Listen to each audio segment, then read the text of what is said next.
let's hit record on this. Has Been Hotel, Season 2, Episode 4. Now, if you've been along to one of these reactions before, you already know how it works. But just in case that someone decided to jump in on Episode 4, which, you know, there are weirdos and freaks all the way everywhere out there on the internet, here's how it works on this channel. This is my chill out, relax, don't do too much work, lazy channel. It's the channel I do reactions, I chat, I warble, I yap.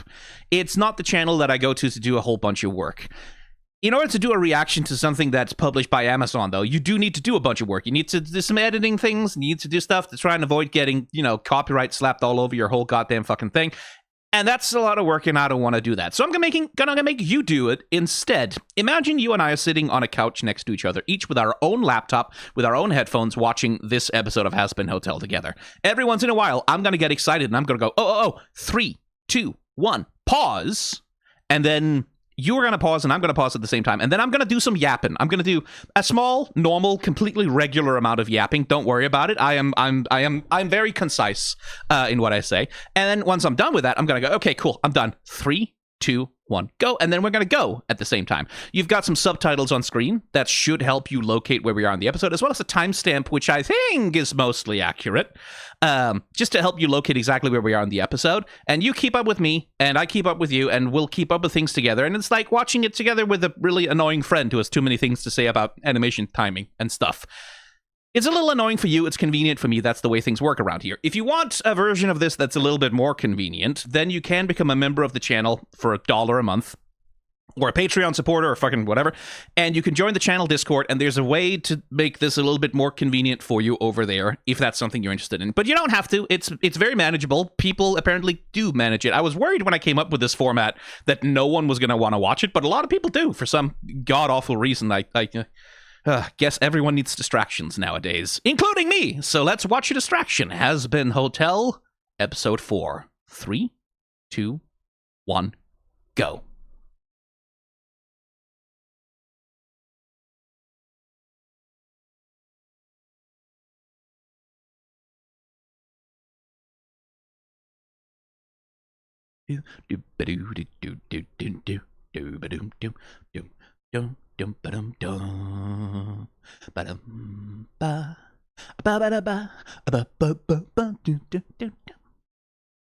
Perry Grip is good at writing themes. He really is.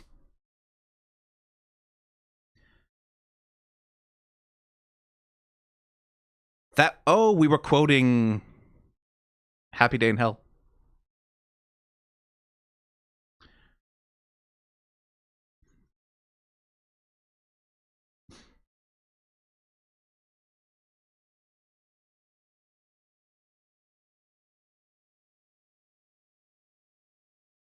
Charlie, no! Yes, they will!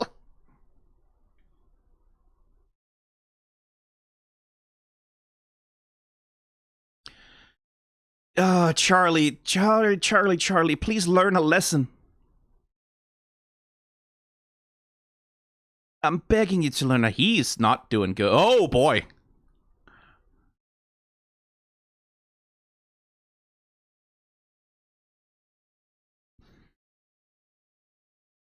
Three, 2, 1, pause.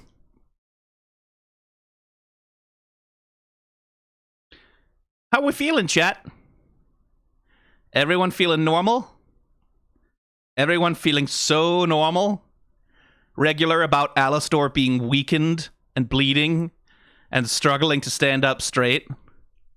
Everyone feeling normal about that? Of him being hurt and vulnerable and desperately trying not to show it? I'm sure everyone's normal about that. I feel like people have very regular, normal reactions to that and feel very normal ways about him taking a drink like that. Normal things, like just completely regular, just thoughts that you would probably say out loud to strangers, and they wouldn't think it was weird. Probably, right? Yeah, probably.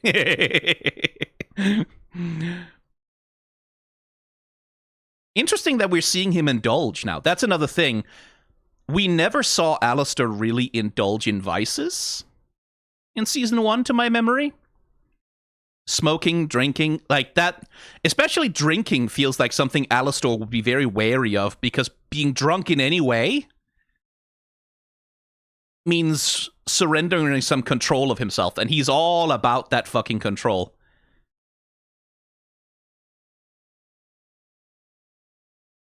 Alastor trembling. People are normal about that, I'm sure.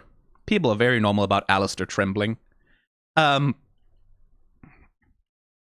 So that he's now in a position where he has to medicate the pain, right? Where he's smoking and he's drinking to manage the damage that he's taken.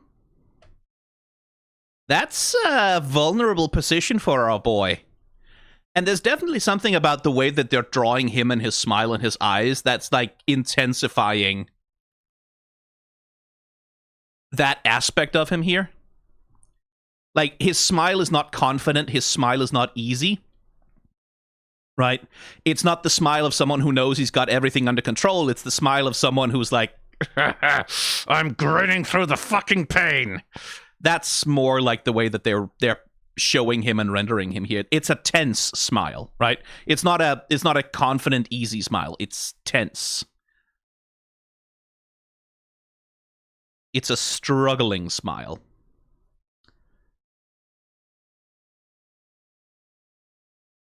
Okay. So is Alastor gonna be properly a character in this episode, I wonder? Let's find out. 3, 2, 1, go. Oh, he is.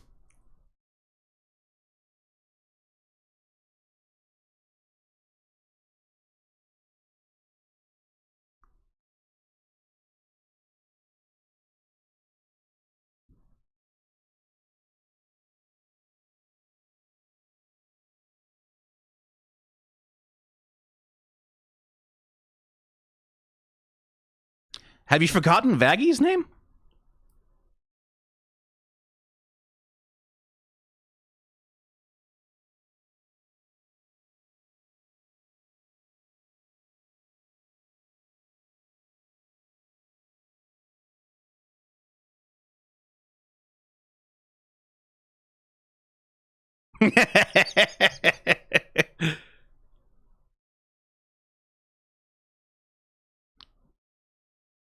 Oh my god, what?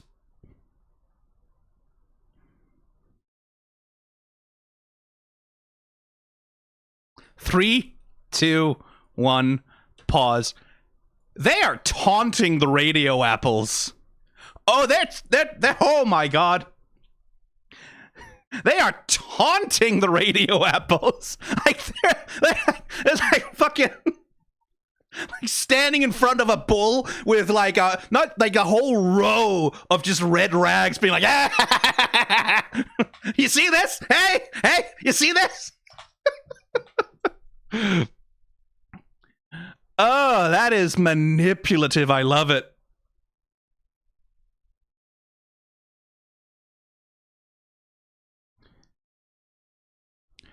Let's see. Val is messaging, I guess, interest. Get this, we grab some of ZZ's crew, then we rent an island. I know what you're thinking, there are no islands in Pentagram City. Don't worry, I'll get Vox to make me one. Then we drop a group of hot fuckable sinners on said island by helicopter, and one likes to dig up bones and those fish and rocks and whatever, alone and horny, at least I think they're alone, and the group dig up stuff and they have sex. Then a dinosaur sinner comes out, of course he spells it like that, and starts fucking them all, like biting them and shit. I don't know, but basically like island is occupied by horny sex dinos, and I want you to be the first one they fuck. So if I was you, I'd start lubing up. Oh wait, I forgot you're like being gay at that hotel. Well, you're in for a surprise when you come to work. I've already ordered the sand. Just let me know when you're getting bored over there and I'll kick Tiffany out of your dressing room. Or maybe I won't. She's def's gonna wipe the awards this year since she's actually trying. You're falling off big time, baby. It's kind of sad. She's definitely gonna wipe the awards this year since she's actually trying. You're falling off big time, baby. It's kind of sad. Little angel dust, couldn't go to the porn studio, couldn't fuck a dinosaur, the biggest dinosaur ever.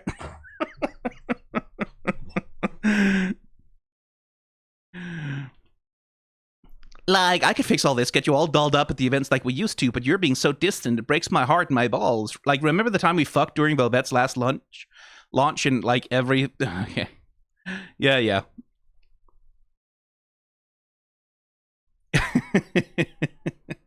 Val is such a fucking loser. Just the most Discord mod turbo loser motherfucker, right? Like, if he didn't have the money, if he didn't have all the power, he would be the fucking Discord mod trying to recruit kittens. Like, good lord. Oh, what a it's not just that he's an abusive piece of shit, right? He's a loser. He's lame. He's such a fucking wanker. He's lame, right? It's not just that he's a piece of shit. He's also tedious and uncharming and uncharismatic. Good lord.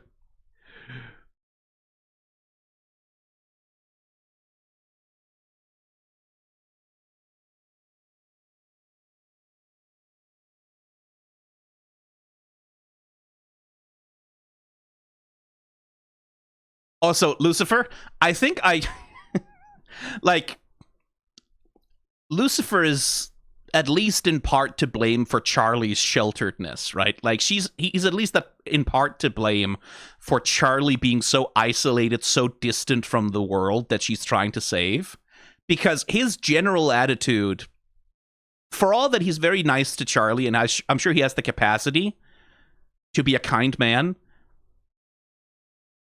his attitude towards hell is also one of resentment, ultimately. Like, that's very much, like, we saw that in season 1 especially. Like, his attitude towards hell and towards sinners is resentment, right? He blames them in part for his fall, right? Like, for shit going fucked sideways for him, right? That people couldn't just get over their shit and behave, and now he's the one who has to sort of, like, that feels like where Lucifer's attitude is, right? That he is distant, and he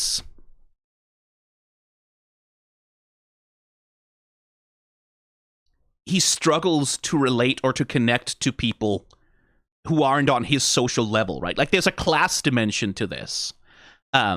And, like, so at least in part, Charlie has got that from him. Like, Charlie doesn't really understand what it's like to be a sinner in hell because Lucifer doesn't understand what it's like to be a sinner in hell because he doesn't care, right? Because he doesn't like to care, because it frustrates him that human souls are the way that they are, right? Like, that's my sense, anyway.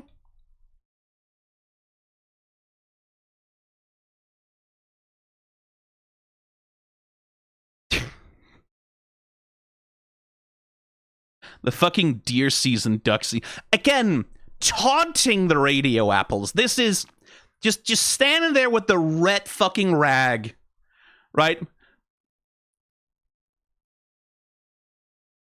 Walking out in full fucking Toreador outfit and just waving the rag and being like, ha ha ha ha. Oh, they hate each other. Oh, they hate each other so much they've got custom mugs made for each of them about how much they hate each other. It's that... I'll fucking find it because...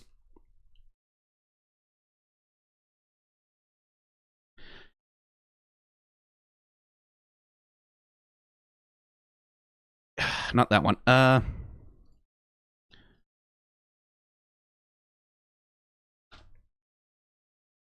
Where is it? Where is it?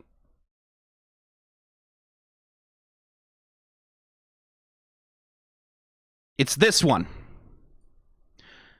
I carry a picture of my nemesis to always fill... Oh, you can't fucking see it there. To always fill me with vengeance. Aye, that makes sense. I takes it to the bathroom and I sleep with it on my other pillow by my face. Nemesis, nemesis, nemesis. He carries a picture of me as well.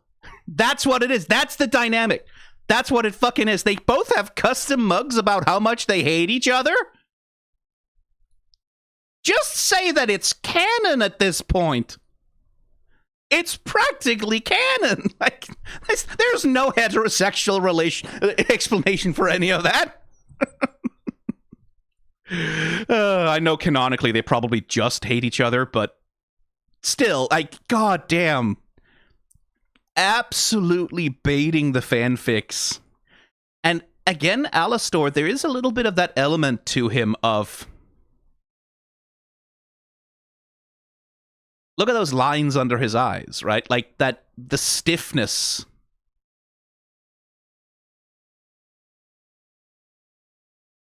That he's moving with.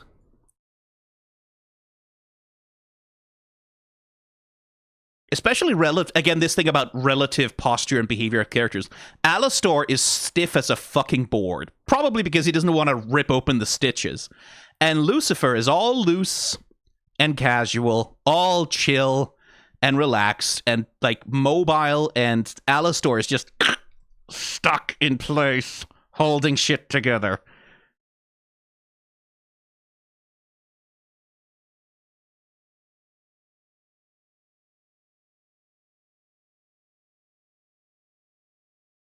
Right? Like, he's not moving if he doesn't absolutely fucking have to. And that's part of why he has the little bitch fit, right? Like, that's why he has that's it. That's because he knows that like he could spar with Lucifer before, right? Like, he doesn't have any real power relative to Lucifer's power, but at least in matters of manipulation, in matters of like verbal sparring, he could keep up appearances. He could win Charlie's favor. He could mess with Lucifer, right? He had the capacity to shoot back a little bit. He doesn't have that right now. He really doesn't.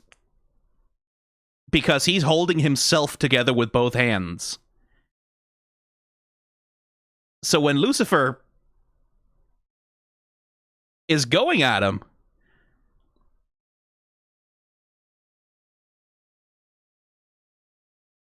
Alastor just can't retaliate. I guess he was drinking blood too, which, I mean, yeah, cannibal, I suppose. What's Lucifer drinking? Cocoa! Hot cocoa, of course he is. Maybe it's coffee, but I think it's hot cocoa.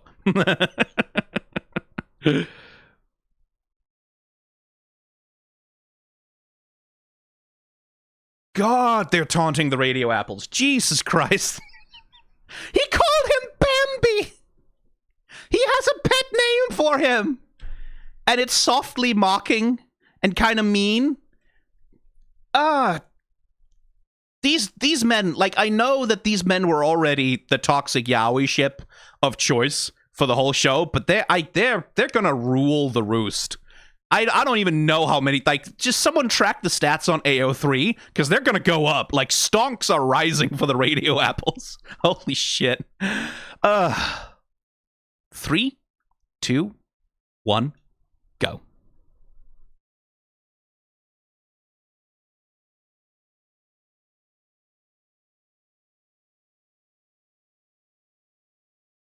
Oh, Charlie. I guess we're doing the pilot again, which is interesting. Like, this feels very much like we're referencing back to that scene from the pilot.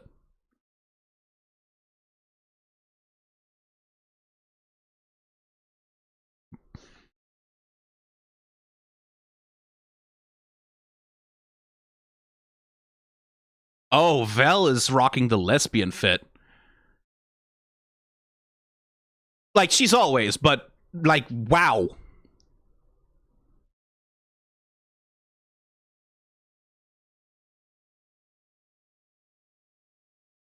Oh, God, really?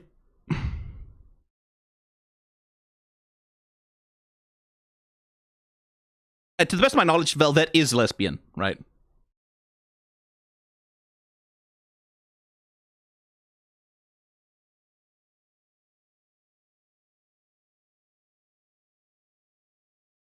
I like how they're Mike Wazowskiing Tom so hard.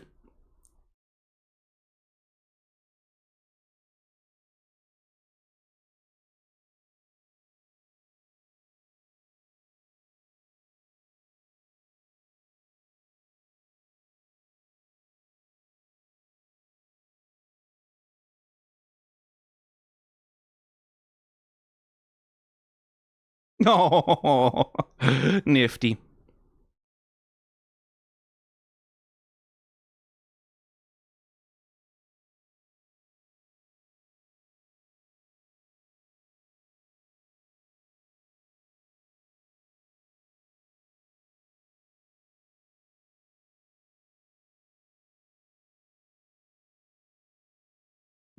Rogers is having too much fun.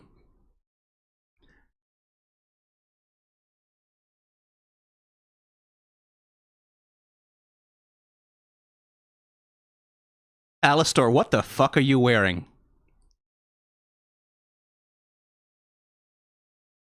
3, 2, 1, pause. I am very glad to see Rosie again. But Alastor, what the fuck are you? I'm sorry, buddy. Pink is not your color. I do. Oh, honey. Oh no, you can't do pastels like that. Baby girl, your default contrast is set too high.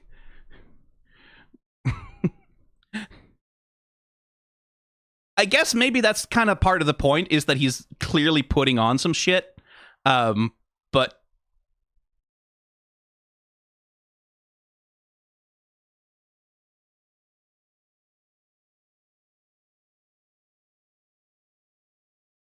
oh no, pastels, Alastor, no.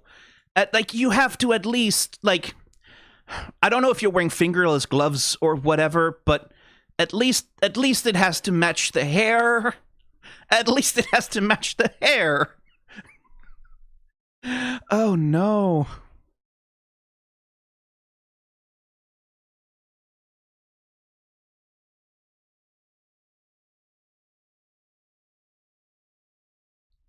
I do like that little move, though. I really like that. I like anytime Alastor does the owl thing with his head, I do like it. This is a wonderful little gesture, especially the way they do it, right? We get a bunch of anticipation here, like we squatting down, then we go into the thing, and then the actual twirl itself, right, is just knee comes forward, boom, right? Because the torso is doing the most of it, right? So we snap the foot from here to there, hold for just a couple of frames, and then, doom, it's down.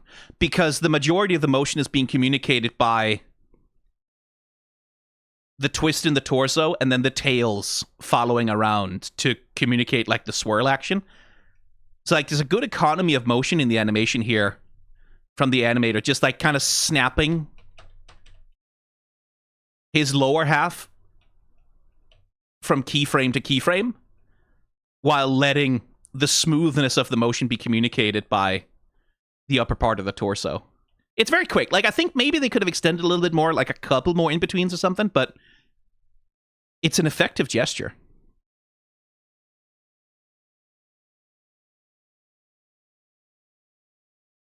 Man, I like Rosie as a character design.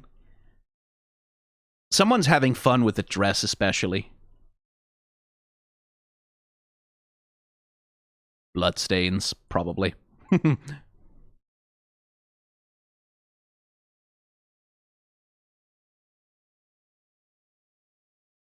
Like, the little sort of daintily brushing herself off while she's walking down the stairs. It's very characterful. I think they've changed her character design, or at least a model, a little bit since Season 1. I feel like her proportions were a bit more... I feel like her proportions were a bit different in Season 1. I think her face was maybe a little flatter. I think they've done some... I don't know. I'd have to go back and double check to compare. But, like, her mouth definitely feels more volume focused rather than just being like a huge lamprey thing, which makes her more expressive.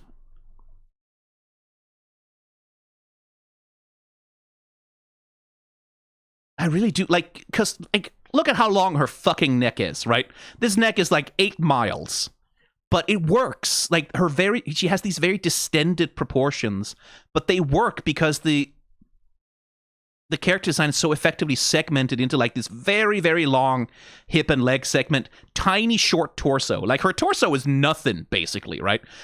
Because it's being, like, its length and its positioning is being defined by the corset over the dress. So she has this tiny, itty-bitty little torso, a long neck, and then... And it's, like, it's a really good... it's a really good way to make her like unnaturally tall and like really, but not in a way that's like explicitly horrifying. Just enough that if you look at her for a bit and you kind of go, wait, oh, she's actually kind of uncanny. She looks a little like, oh, that's a little off. But it's not in a way that's like very explicitly like, oh, it's a distended like horror. I like that. It's good. Anyway, let's see what Alastor, presumably from Rosie, he wants healing, right? That's why he's here. That's why he's charming her. That's why he's got flowers and candy and all that. He's dropping in unannounced because, hey, I'm fucking dying, help me. So he's here to beg a favor, I think. Let's see what it is. 3, 2, 1, go.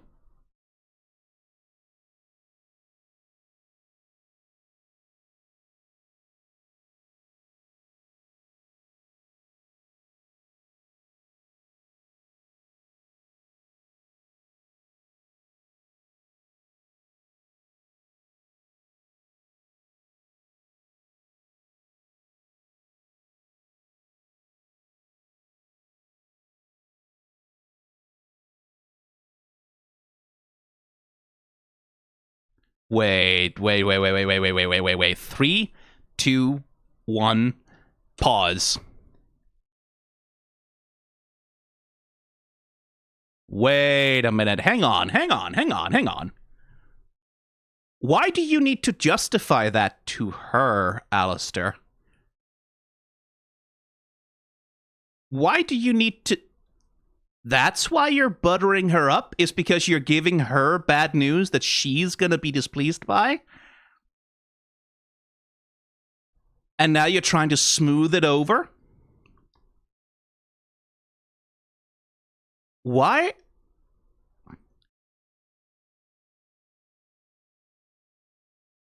There's no fucking way that... Well, he's a cannibal. He is a cannibal. Rosie was the one?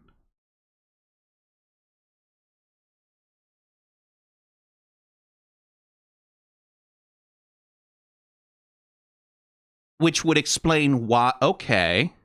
No. Hang on. 3, 2, 1, go.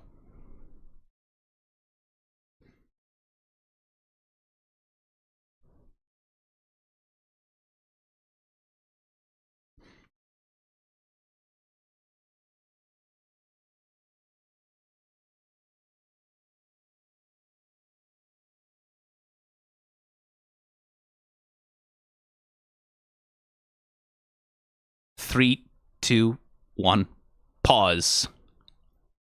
So he has a deal with her. So that's why he was bringing Charlie there.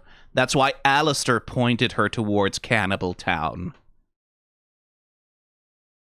Because Rosie wanted to be in Charlie's favor. And Alastor is running his own gambit, right? Like, Alastor is running his own thing of...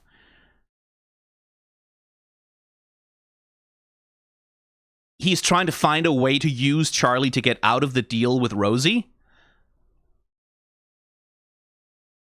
But now that he's had a taste of mortality again, now that he's realized, oh shit, I'm not as strong as I thought I was, little Bambi's pussying out.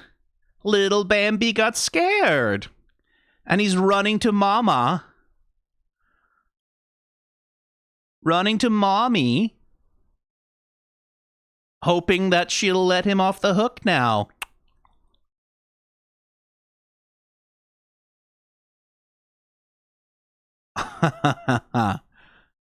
Rosie.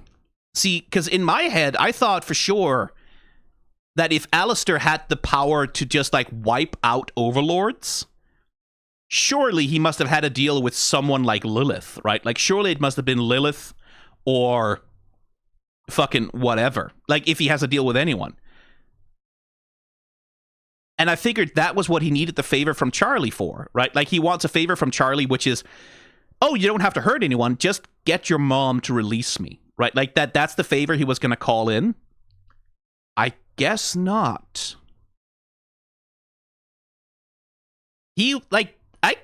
That's pretty solid, actually, because I was taken in by Alastor's own posturing. Alastor presents himself as such, like, with such confidence, with so much power. I figured his power had to somehow exceed the powers of hell. And no, it turns out not so much. He presented himself as more powerful and important than he really is, and I fell for it, just like everyone else, probably. But no, he's just another sinner enthralled to an overlord.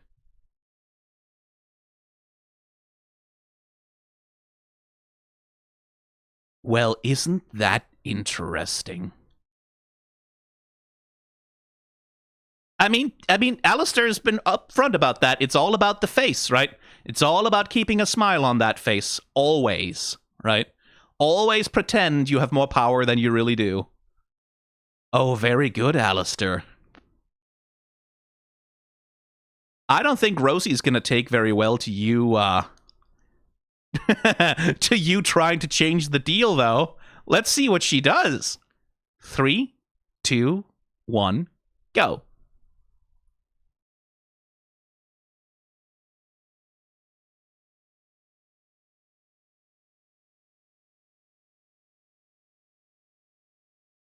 Yes, do remind us. Oh, flashback, flashback, flashback. Come on, yes! Oh, no. Oh, Pentious was one thing. Oh, my.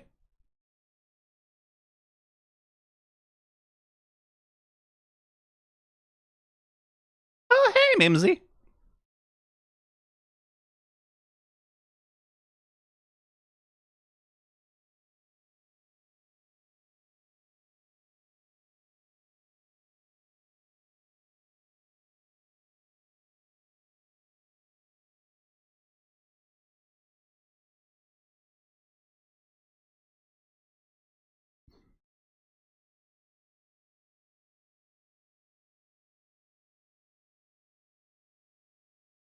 Oh, no.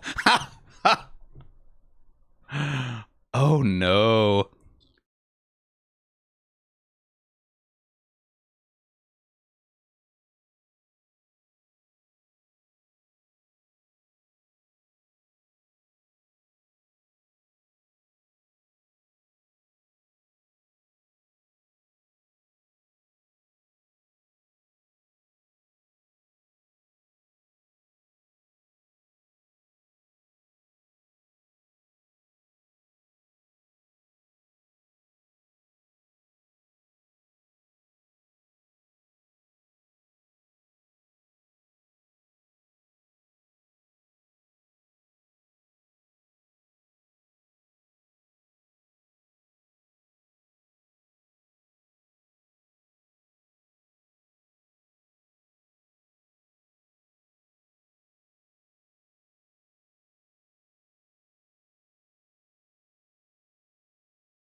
Oh, that's funny. That is funny. Okay, 3, 2, 1, pause. I knew the thing about the deer, of course. That's been sort of part of the lore of the thing for a while. Oh, Lord. Oh, no.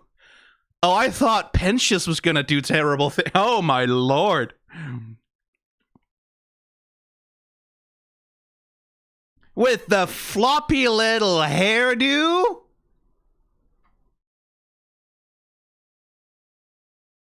Oh, no.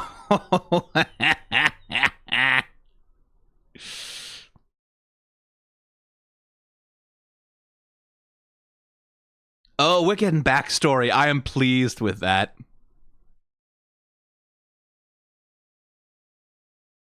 Oh, Medrano, what have you done? What have you unleashed?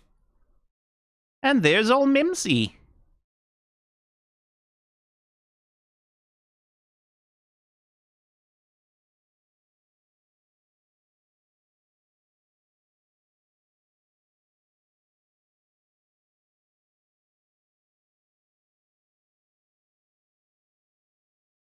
I like this shot in particular because it's Mimsy's hand, right? It's Mimsy's glass.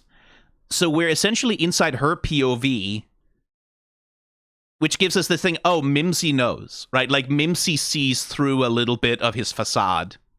A little bit of, like, she knows what kind of man Alastor is, right?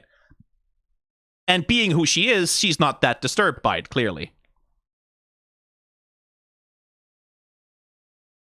And then, like, we match cut with that glass over to, well, this luckless idiot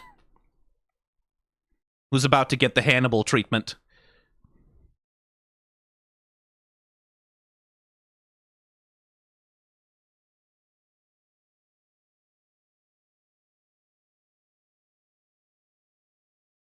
Now, here again, I don't know enough about this to make a call on it. There is definitely...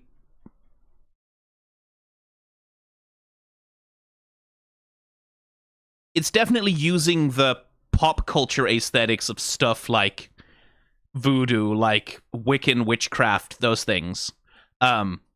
Which, again, like voodoo and like those specific spiritual practices...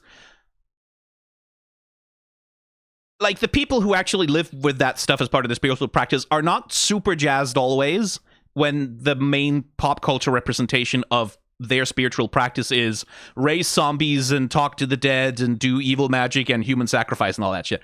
It's an element that sort of haunts this particular kind of aesthetic. Like, and I don't know, like, I'm sure they've probably taken care not to use any actual symbols from any actual religious practice in this. It's still, like, I think audiences still catch on to what the imagery here is gesturing towards. And it's like, again, not for me to speak for anyone who actually practices, like, this stuff and how they feel about it. Just bringing up that it's like it's an avenue of criticism I've seen around before, and it's not an invalid one. Like, it is using the aesthetics of a particular time period and place. And those don't come from nowhere, right? Like, this stuff doesn't emerge from nowhere. It's a long lineage of pop cultural representations of actual folk magic, right?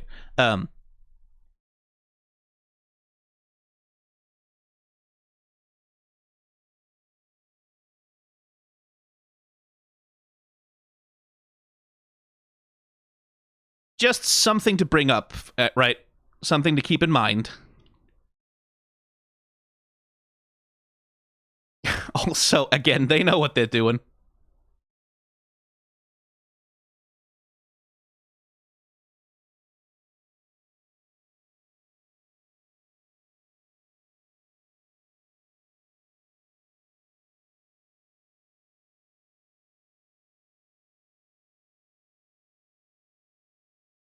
He's always got that radio presenter persona on, doesn't he, huh?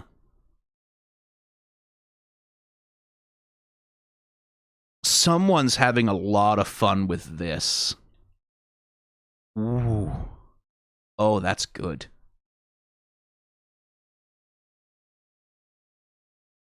The skull radio. Where the fuck did you buy that, Alastor? Could you just go to the shop in New Orleans back then and be like, hey, yeah, I'd like a radio that's shaped like a skull, actually, please? Is that just a standard General Electric?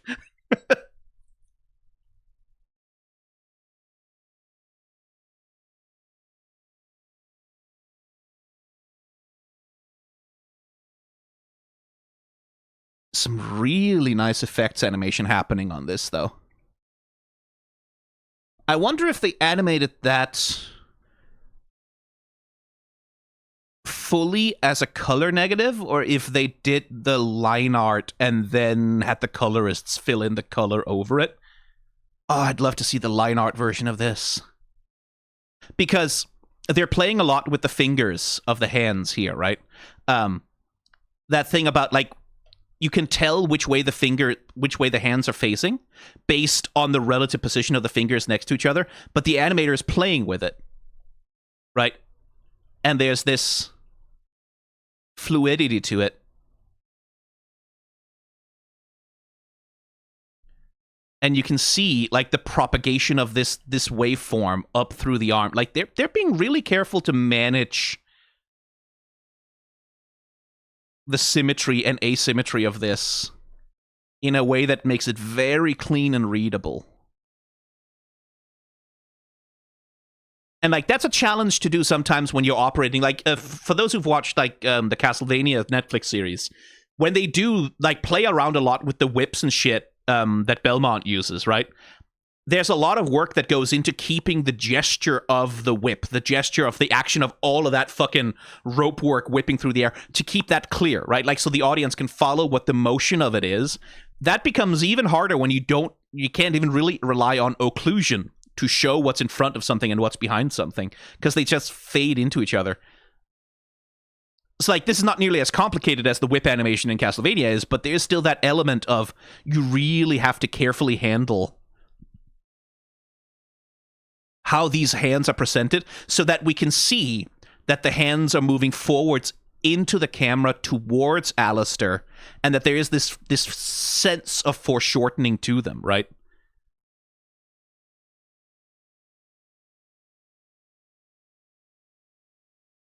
The hand is also, in this scene, all of Rosie's body language, right? Like, is the hand.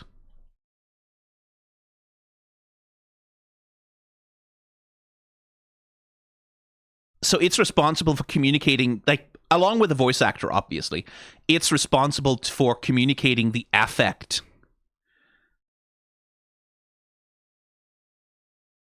So, wow, that's a new one, right? Like, that very small little gesture where Rosie is curious, she's impressed, but she's not, you know, she too is keeping her cool very much. And then there,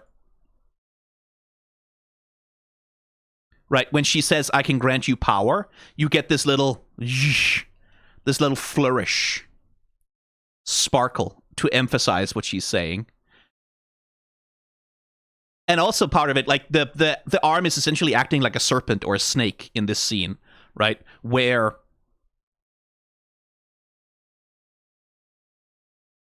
literally Alastor is being ensnared, right? And it's this power play between the two of them where Alastor is pretty confident that he's got this figured out, right? He's pretty confident, like, I'll make a deal with hell, and then I shall reign over New Orleans as the greatest radio personality, and Alastor thinks that he's got this shit figured out, right? I know I'm going to hell, but I can turn this to my advantage. Rosie, meanwhile, knows that when she owns his soul, right, Alastor belongs to her. Like, Alastor has not got any advantage here. He's a mortal who's overconfident and arrogant, and she knows she can take advantage of that, right?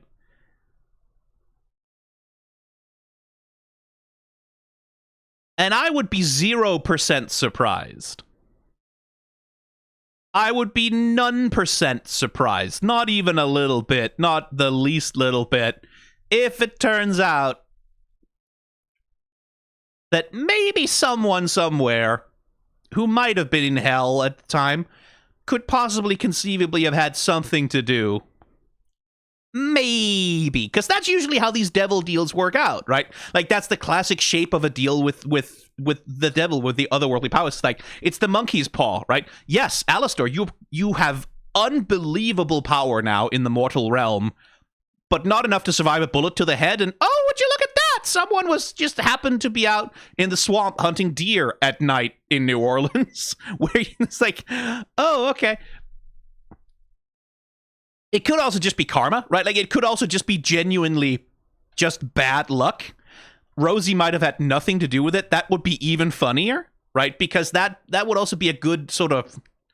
That would be, again, good proof that Alastor is neither as smart, nor as powerful, nor as in charge of his own destiny as he would like everyone else to think. That it is literally just because he's overconfident and stupid, and, like, when he's burying a body in the fucking swamps at night, he's not taking precautions, right?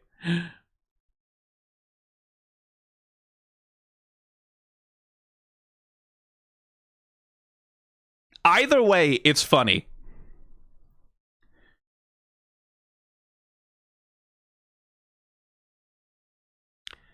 I really like And that Alastor, upon being reminded of this, that his gesture is, he can't help but, like, touch his forehead, the memory of getting that bullet right through the brain, right? And he hates it. Oh, he hates being reminded of his failure. He hates being reminded of his embarrassment. He hates it. That's why he struggles to deal with Lucifer. His ego. Oh, Alastor. Ego, ego, ego, little man. Ego. What a weakness to have. Poor boy. Yeah, he's not getting redeemed.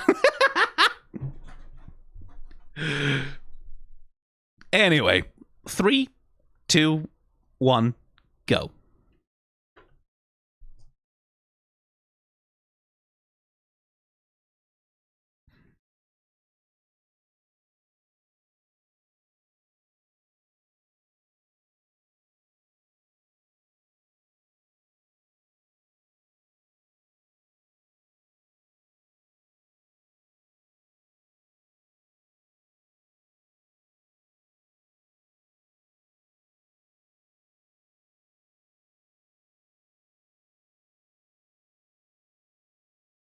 Put him in his place, Rosie.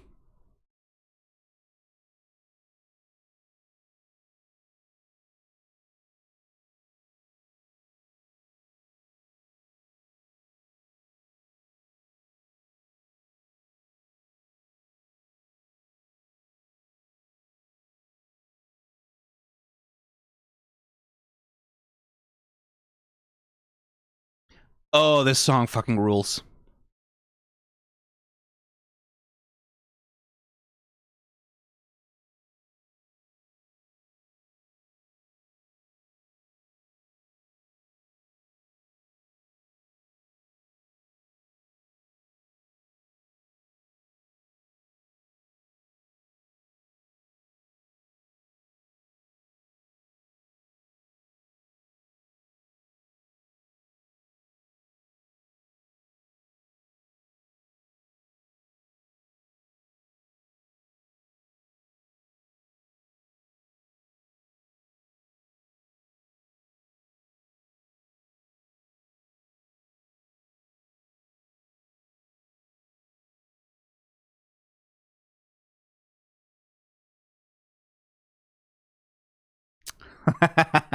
Okay, interesting. 3, 2, 1, pause. You're so easy to manipulate, Alastor. This is so funny.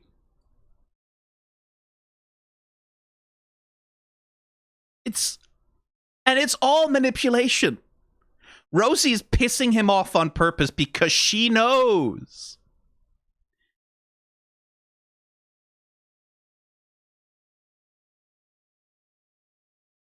Because that was the thing I was curious about. Like, the whole point of this scene is Rosie pulling on the leash, right? Like, Rosie saying, no, yeah, I'm in charge of you, and you're fucked. Like, this, you're not getting anything. Deal with your problems. And what I was expecting was that Rosie would do that in the way of threatening him, right? Of literally, like, in the same way that Alastor, like, exerted his control over Husk, right? Which was by threatening to tear him limb from limb and destroy him. Rosie doesn't do that because she knows she doesn't need to. And also because she knows that to actually threaten Alastor with violence, right? Like, to actually engage on that level, that's giving him what he wants. And he is gonna be much more humiliated and much more pained and much more defeated if she doesn't even take him seriously as a threat at all. Not even a little bit. Not worried, not concerned. His complaining and whining his little tantrum, it's not even enough for her to warrant getting the spanking stick out. 'Cause she doesn't need to. Because she knows she doesn't need to. She doesn't need to assert herself. She doesn't need to prove her power. Alastor is her bitch. And there's nothing he can do about it. And she knows that. And he hates it so much. Ugh. Rosie is leading the dance.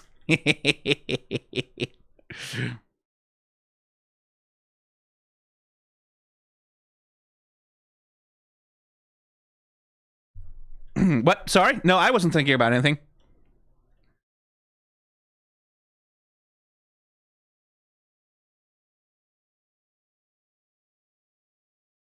The animators really are playing a lot with that, like, using the dress.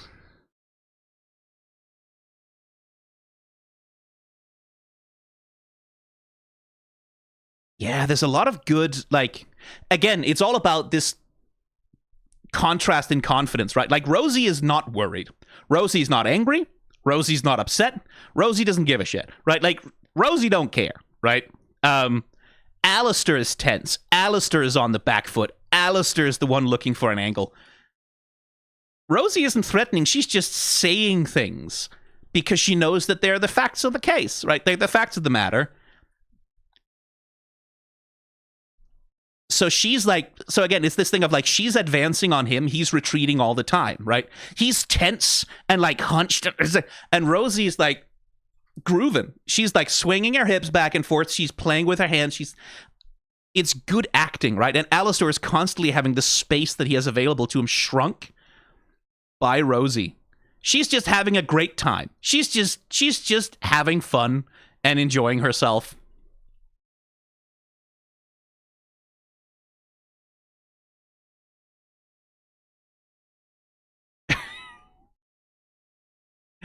Because he's her little... I mean, Alastor, there are worse fates, you know? Like, there are worse fates. Like, you're in hell. It could be worse, man. Maybe you just take the W on this one and just, like...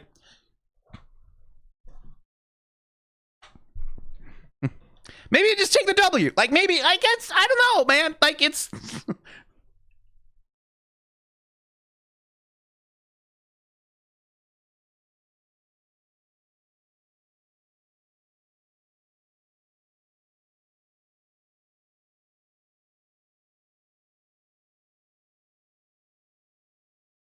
I do wonder about what Rosie's plan is then. So, like, Rosie is the one who set Alastor loose to build up his name, to become the radio demon, to consume overlords, to get underlings, to do all that. And then she was the one who said, okay, now disappear for a while. What was it that she was disappearing him for? Right? Like, what is Rosie's game here? 100% she wants Charlie, right? Like, she wants favor from the Lords of Hell, from Lucifer, from Charlie. She wants something from them, right? That she sent Alastor to the hotel. Why the disappearance first? Like, why the vanishing and then returning thing? That one I'm kind of curious about.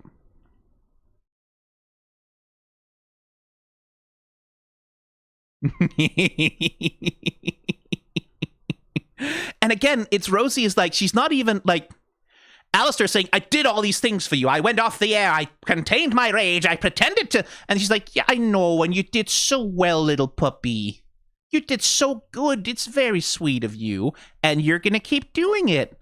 Right? She rewards him with, you know, praise and affection, but just in the most infuriating way.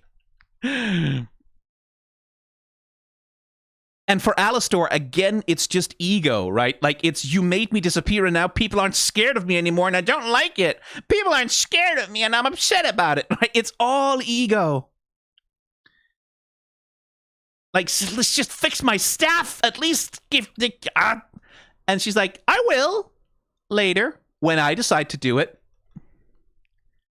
Boop.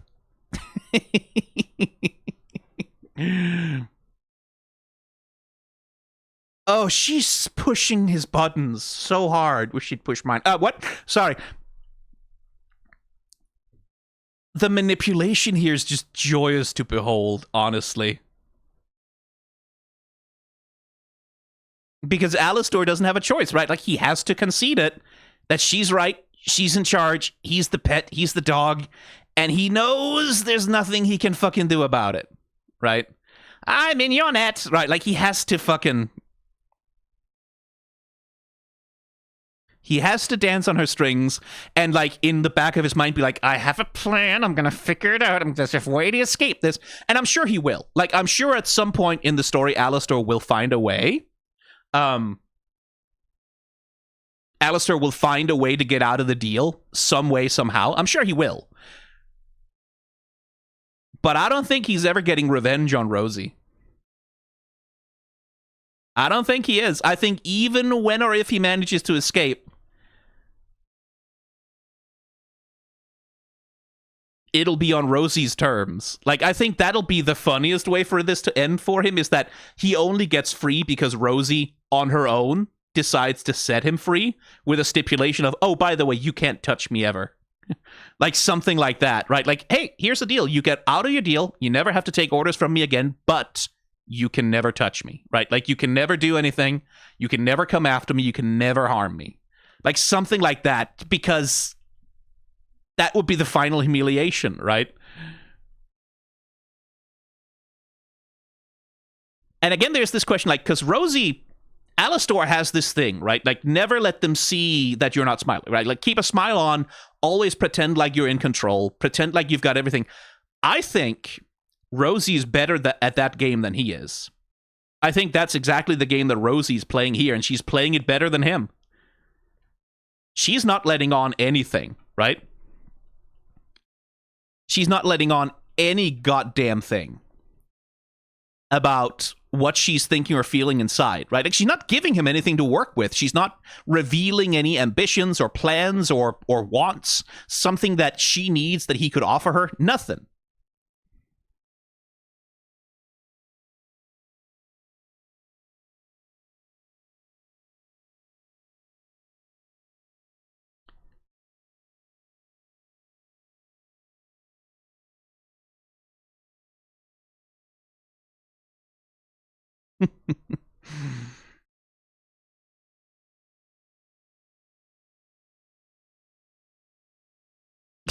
And at the end, Alastor has to, fine, like a chastised little boy.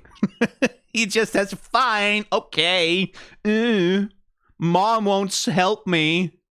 Mom, it's my turn on the Xbox. No, it's your brother's Xbox. Oh, fine.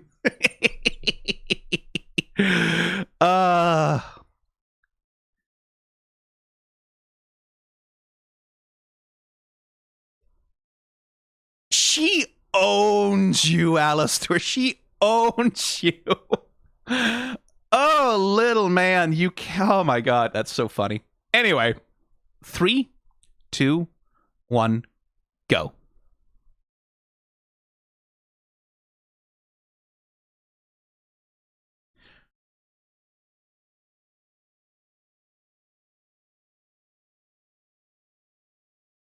Not nearly as clever as you think.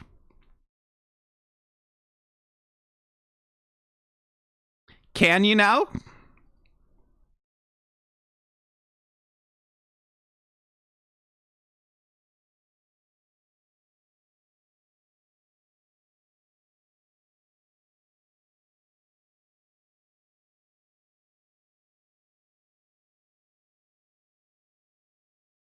Is this when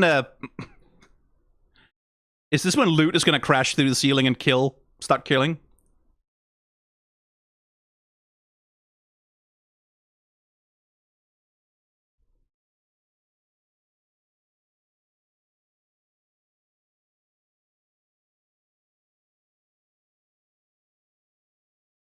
Charlie, no, don't give it the soundbite!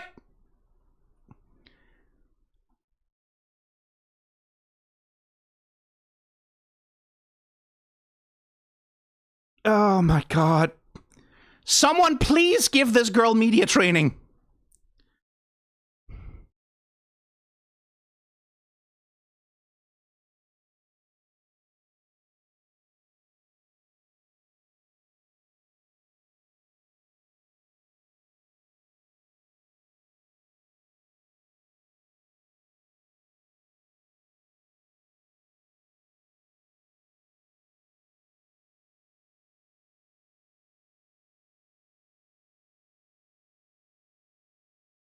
Oh my god.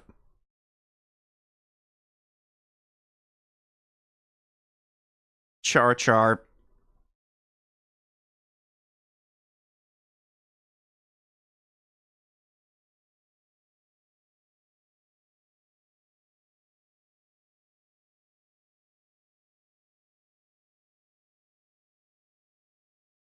Oh no.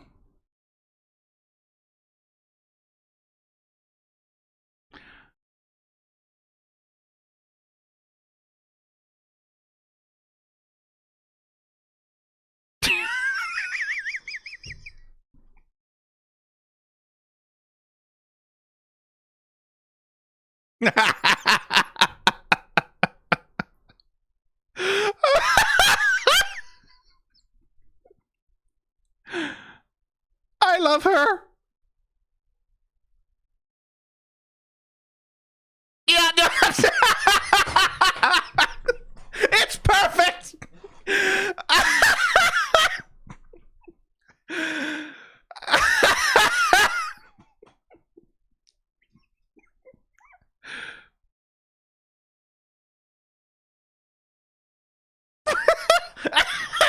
I love her. Oh, I love her. 3, 2, 1, pause.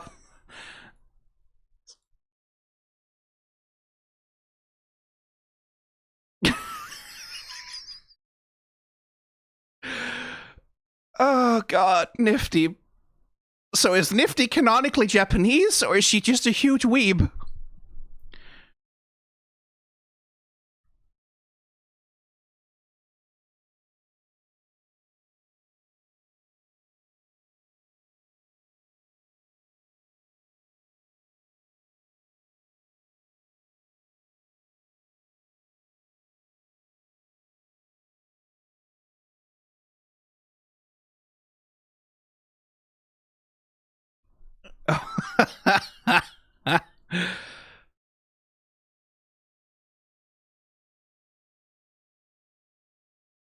So I will say this song is probably the closest to, you know, song is probably the closest the show has ever gotten to the thing that people always say about like Has Been Hotel or whatever, that it's just piss and shit and fuck and like cum jokes and fucking whatever. This is probably the closest to that. And it's being presented as a fucking anime theme song. Oh man. I did not expect Nifty to get her own song.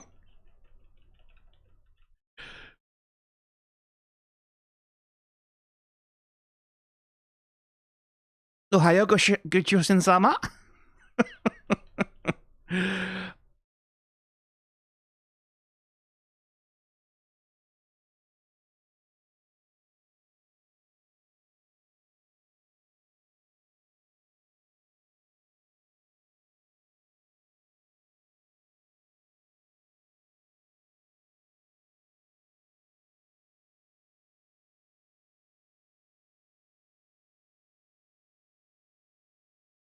I'm just delighting in her animation, honestly.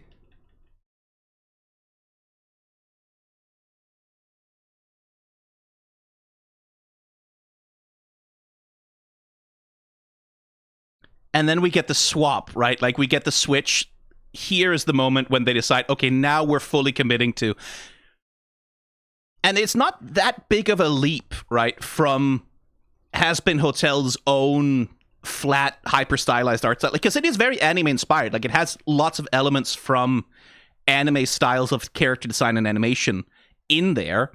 So it's not that big of a leap when they push it and go fully, okay, now it's a fucking anime, right? Like, now we're actually fully committing to emulating the style.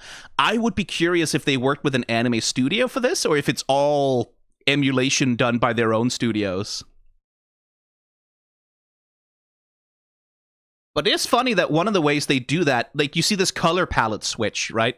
Where, under normal circumstances, Has Been Hotel operates with these like very highly saturated, close to primary colors in a lot of ways.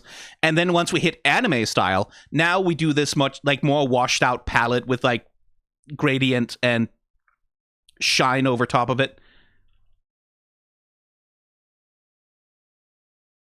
I hope in the Japanese version she starts singing English in the second half, yeah.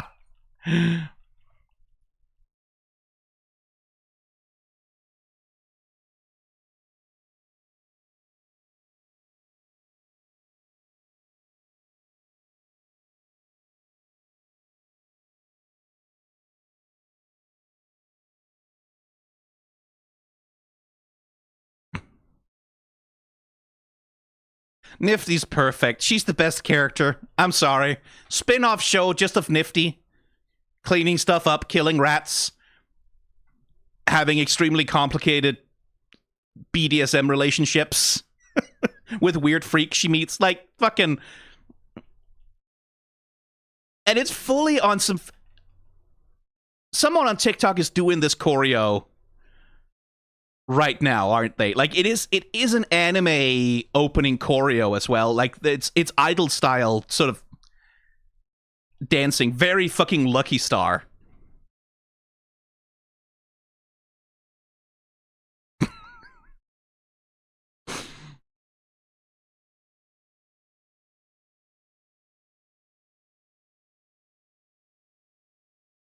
Converting the whole rest of the scene into anime just by sheer force of Nifty.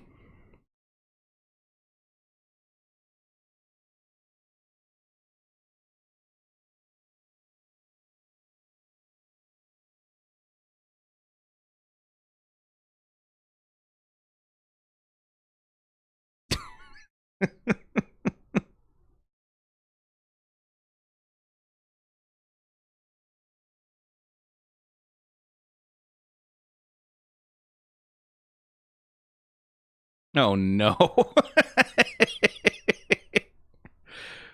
And one thing I like about this, it's not mean-spirited, right? It's not converting the characters to anime characters to make them look stupid, right? It's not doing it because ha ha ha, anime look dumb and they've big. It's not doing that. It's just straight up converting them, like flatly, without. It's not like parodying it. It's just this is the characters converted into the style of this thing.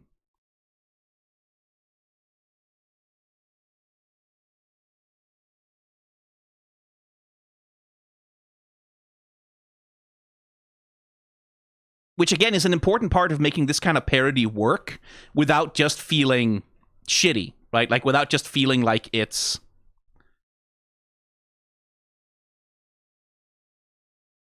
mocking people who like it, right?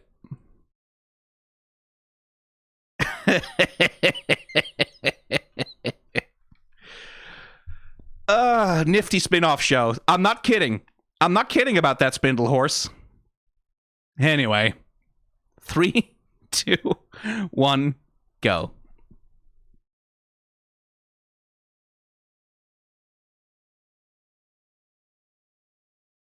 Alastor, you're not in any condition to take him on right now.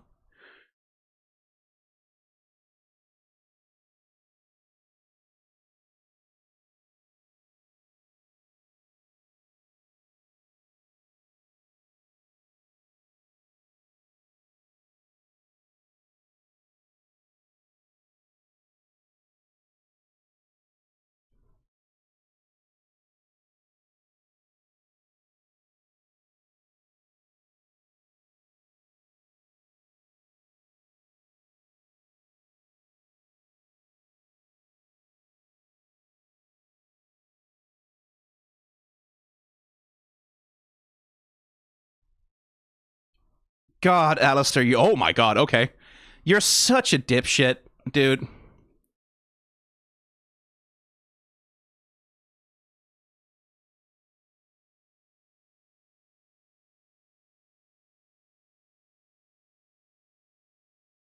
Yeah, it did, didn't it?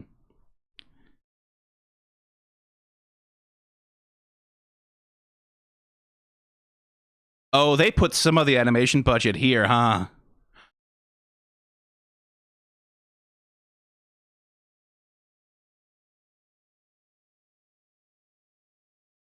He does seem to have a weakness to tiny little...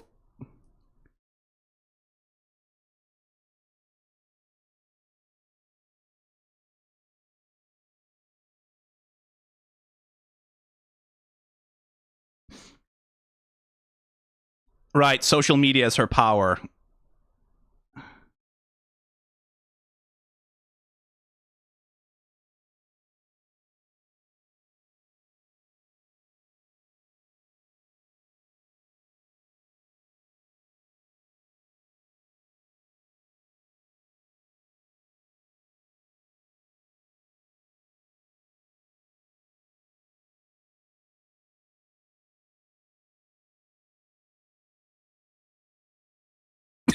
For fuck's sake.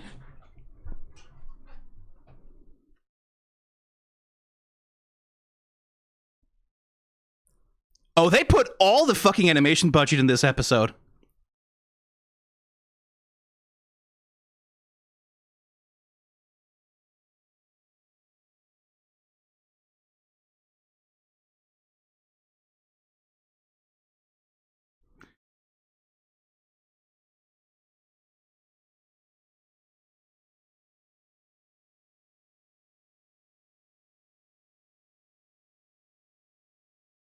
Okay, Alastor, you must have had some kind of fucking plan.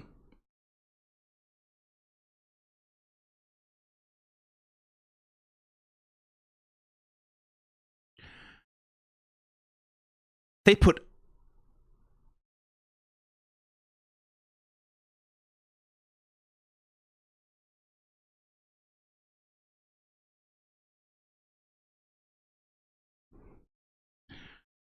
all of the animation budget. Holy fuck.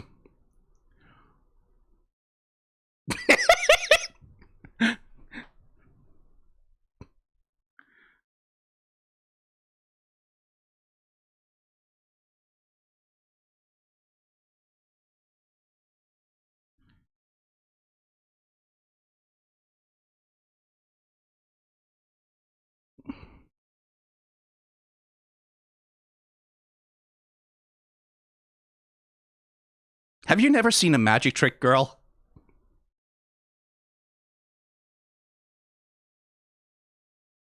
Eat him, Nifty!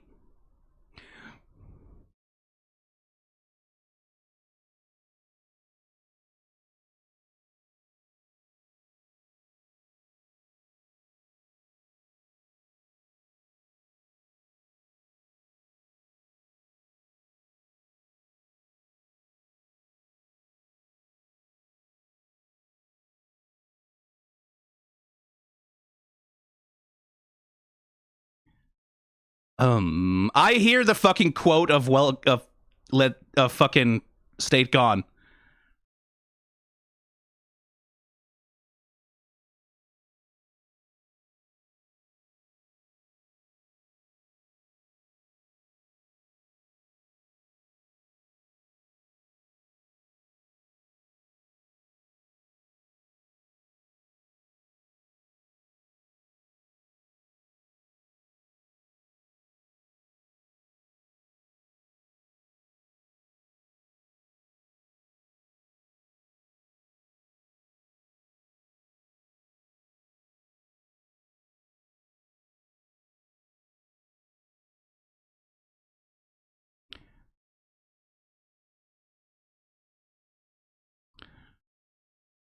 Oh, I see the game. Okay. 3, 2, 1, pause.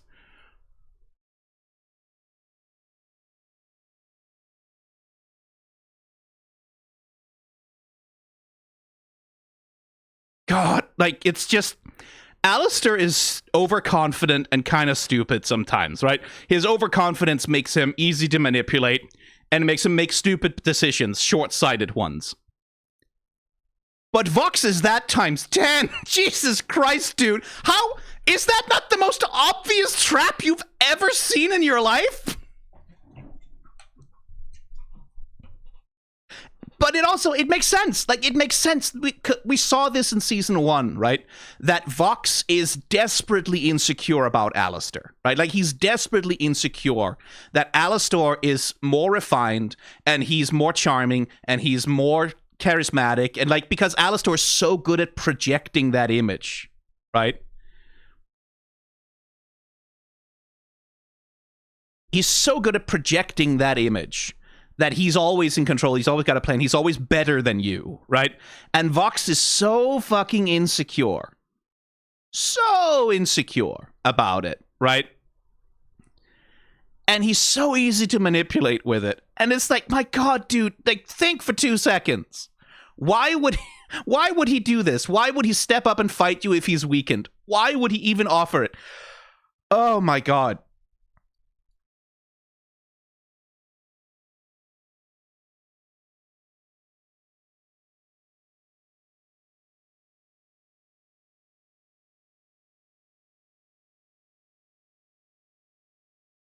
Again, background NPC alert. She's a cocktail glass with an olive? That's so cool. I like that as a character. Like, she's wearing, like, essentially haute couture, but it's a fucking cocktail glass. That's pretty cool. Also, this little gremlin is kind of cool.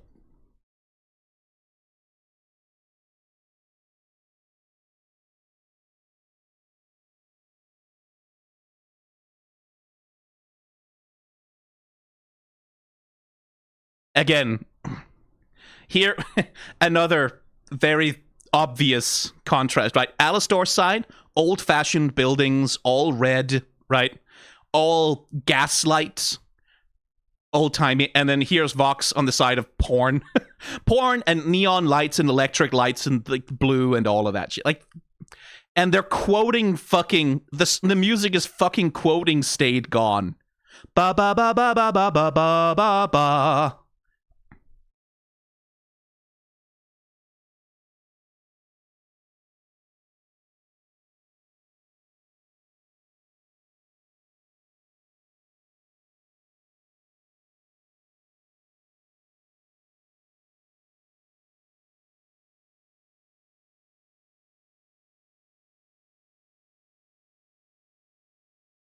Alastor just slapping Vox's mouth with the tip.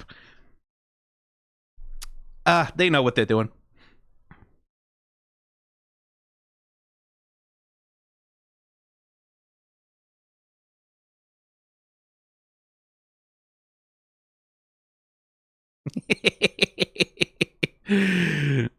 But Alastor is basically doing to Vox what Rosie just did to him, which is pushing his buttons, right? Like manipulating his insecurities. Because he knows exactly what pisses Vox off. He knows exactly how to get to him.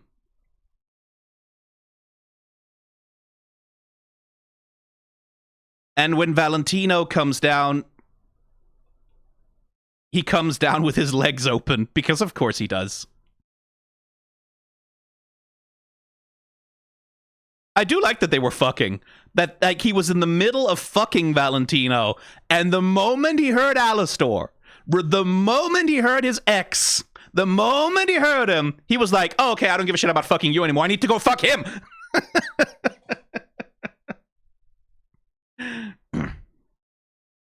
Just sticking it to Alastor is more important than sticking it to Val, huh?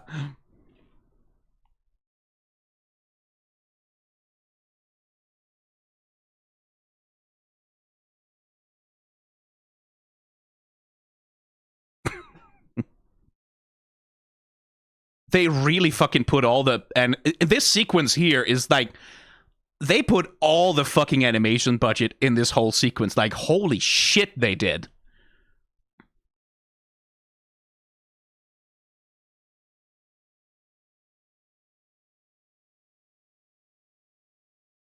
It's just grabbing the little manlet who's vibrating with rage.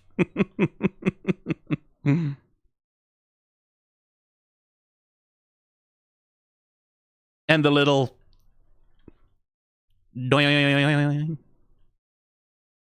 Just flicking his clit there for... Sorry, I can't help myself. I cannot help myself.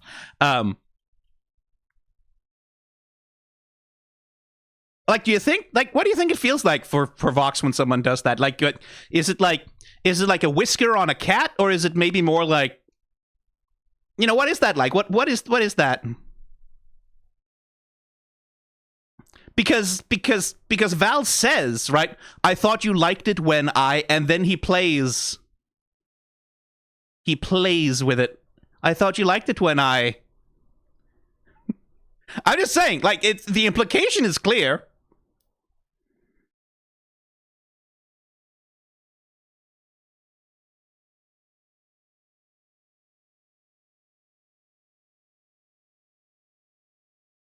Now, Alastor knows that he's weak, right? Like, Alastor has to know that he can't win this.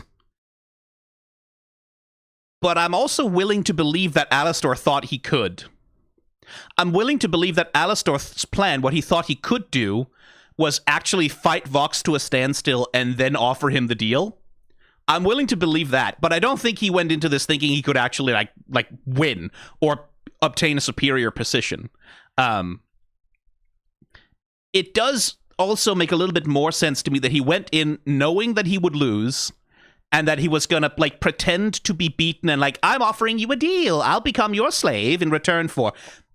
I don't think he meant for Nifty and Husk to be there, right? Like, he definitely did not mean for Nifty and Husk to show up to this. That seems to have been a little bit of a wrinkle in his plan. And I don't think he saved them out of altruism, obviously. He saved them because he needs them to be his agents at the hotel.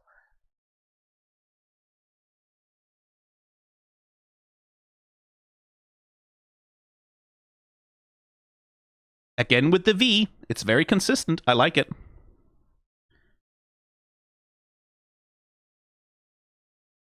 And they're not just doing anime shit, like, in terms of... Like, it's not just Nifty's song that gets to be anime shit here, huh?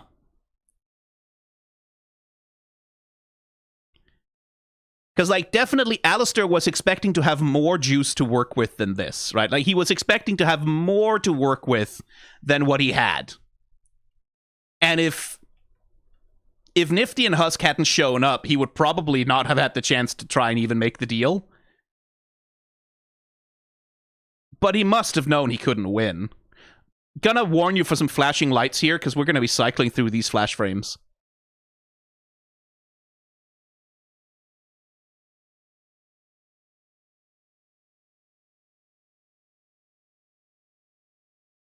Like, fully on some fucking Dragon Ball Z power battles here.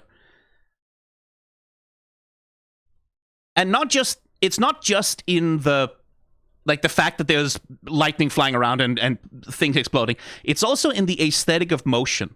There's a Japanese animator who I once heard describe the style of Japanese animation, specifically shonen animation, as slanted. In the sense of, normally when you plot out animation timing, right? You can plot it out on a long-wise graph by saying, here's a frame, here's a frame, here's a frame, here's a frame, here's a frame, here's a frame, right? And you can draw a little vertical line, but, like, along this line that says each of these represents a frame of animation, right? And the way that he described it was, anime is a little bit more like if you take that vertical slice, that's the frame, and you tilt it forward, you slant it a little bit forward, and it operates on a style of tension and release, right? So it's not just, here's a frame, here's a frame, here's a frame, here's a frame, but here's a frame, then we build up tension, and then here's a frame, here's a frame, here's a frame, right? Like, it operates in these beats of like tension and release. So, like, here, for example, right? We get the hit, and then you can see, like, things slow down here, right? A quick snap, things slow down. That's building up tension and then releasing. And that's everywhere in sort of anime-style action animation. It's this, like, buildup of tension and release, tension and release. And it's very much in evidence here, because that's what this is as well, right? Like, this is... Here's tension. We're hovering in slow motion. We're building up tension. And then release. Boom.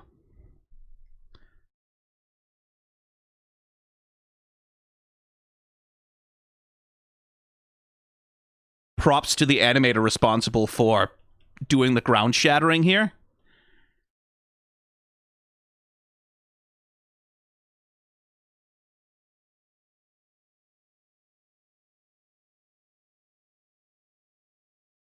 The way that they build out the skeleton with the lightning as well. Then we flash into... And then it's like, the lightning is almost like water coming off of him, right? That's really, really fucking flashy. Holy shit. Again, literally flashy, but...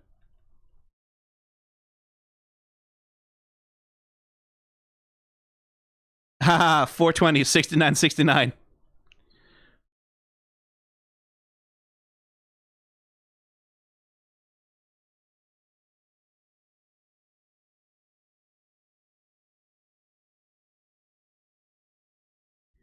Good scramble there as well. Like, Alastor, it's not just that we know he's weakened, we can also see it in his behavior, right? Like, that he's playing on the back foot here.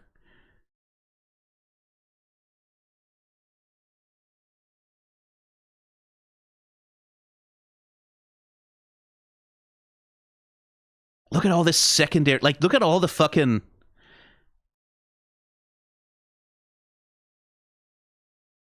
There's so much work being done just in this little bit of dialogue here with Vox's physicality.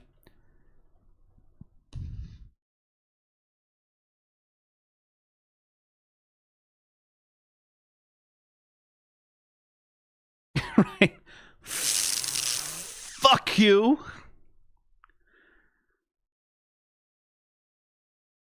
I do like that they both, like, there's an extent to which Vox, with his little cables and shit, it kind of feels like he's aping Alastor, right? It feels like he's imitating Alastor's tentacle powers a little bit. Much in the way that he imitates Alastor's fashion.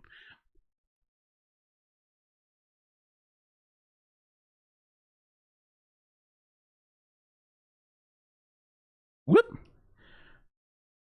Oh, he's not just getting tied up, that's fucking Shibari right there.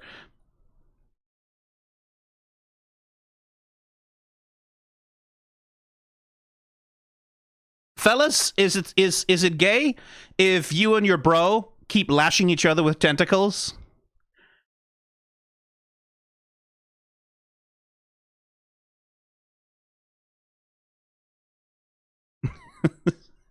Alastor also has to play with the tip a little bit just to you know so he can keep his stamina up for the whole. Just gotta refresh himself a little bit so he can, you know. I'm sorry, but the sexual it's not the show is doing it too. It's not just me. Leave me alone.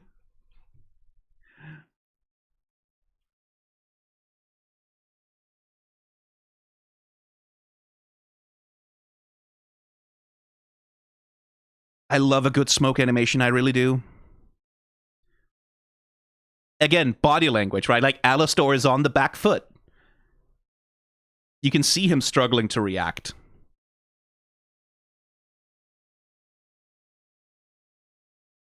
Oh, that's a good little spin.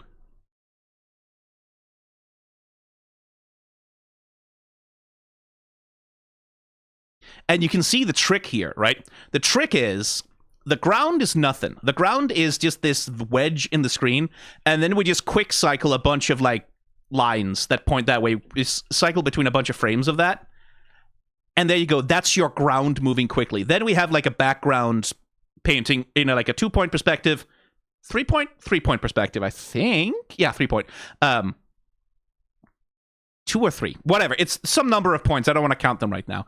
That's just slowly receding, right? Like, just slowly zooming out, and we're blurring it a little bit. And then over top of that, we have the animators working, like, animating to the perspective of the characters moving into it. And it's all just, this is compositors doing magic, right? Like, this is what you need the fucking compositor for. Because in order to put these elements, the character animation, the bit of the cycling background, this stuff, put all of that together in a way that works so that you get that feeling, that sense of Val running along the ground really quick towards the camera. That's the compositor. Like, the compositor is a huge part of why this works at all, right? He's got a bedazzled revolver. He's such a fucking loser. And we're doing fucking gun kata. Hey, Valentino, you have a projectile weapon, you dipshit. Why are you getting close? Just shoot him from a distance with your guns. You dumbass.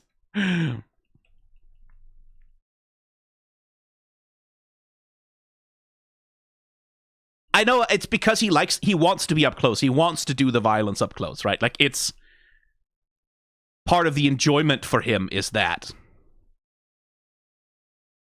And Alastor probably should know better than get into a fist fight with someone who has 4 arms, frankly. And again, tension and release, right?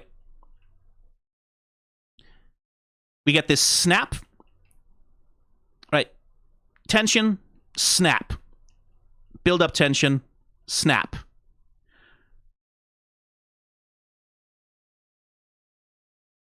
And then the little imp. Val really does seem to just have a weakness for little fucking imps crawling all over him. He seems to struggle with that a lot. Elemental weakness, I guess.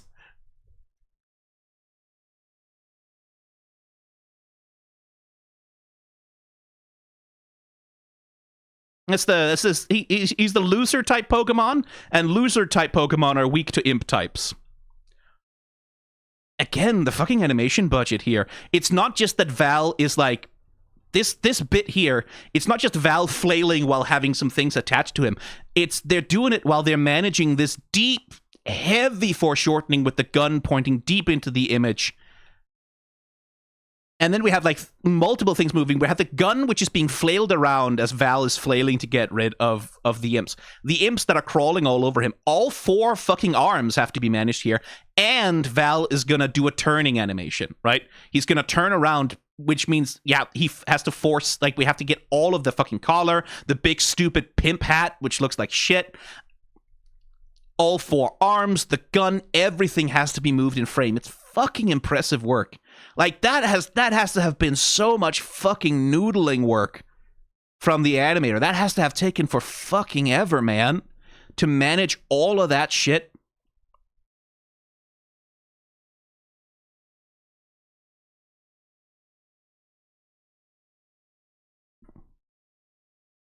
Let's see. Deer in headlights. Is that the radio demon? He looks greasy. Nuke him to double hell queen. Fuck-ass bob haircut. Where's Val and Vox? Can you show them? Is she about to throw down? Most beautiful woman in all of hell, I love you.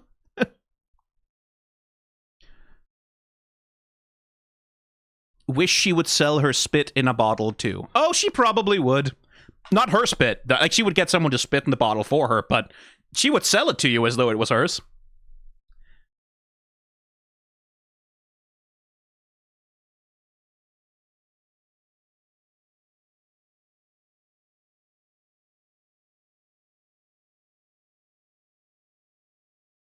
I do like that Velvet's powers are social media powered. She makes a poll, and then she's able to fucking beat people to death with the results of the poll. That's very literal way of engaging that shit, but it's pretty fucking good. That's a fun power system to have. I don't know that her power system is gonna be explored necessarily all that much. Like, who knows how many more battle scenes Velvet is gonna get, but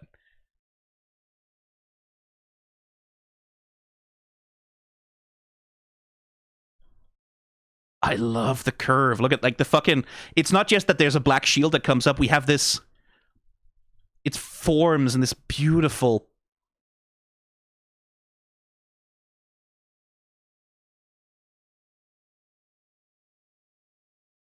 Even his shadow is, like, distressed. His shadow isn't smiling all the time, which I like.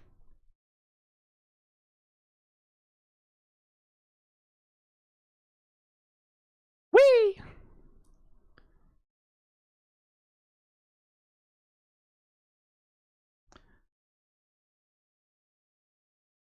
This sequence. Someone fucking went off with this sequence. The static, the fucking... Dragon Ball ass stones lifting from the ground.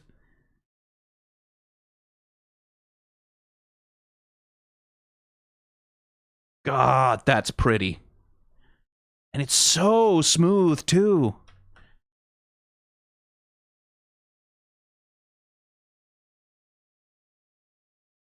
That's a lot of in-betweens. Yeah, because, like, we're animating on 2s for the most part. Right? You can see things are moving on, like, the thing we've talked about many times, alternating timings, right? 1 frame, some of the stuff in the frame moves, another frame, the other things, and you cycle and cycle. And the more you cycle, the more things you do this with across the frame, the smoother it looks.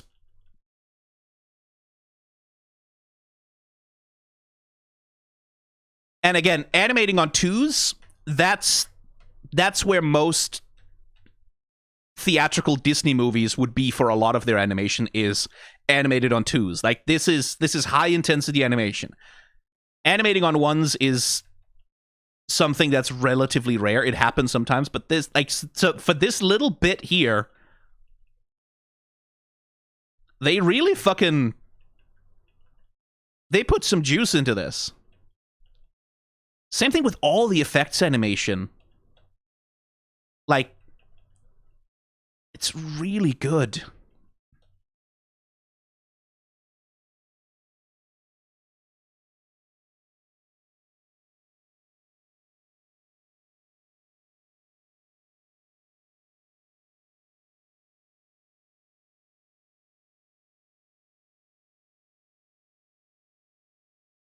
Right? The way they're using the pupil, smearing it to sort of indicate that he's looking around quickly for Alastor.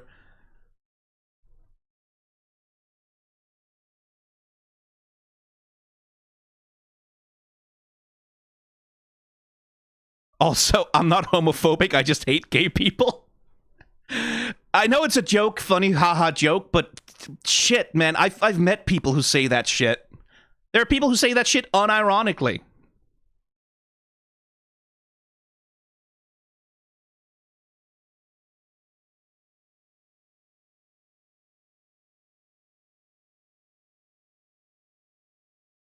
Love potion. She was brewing a love potion.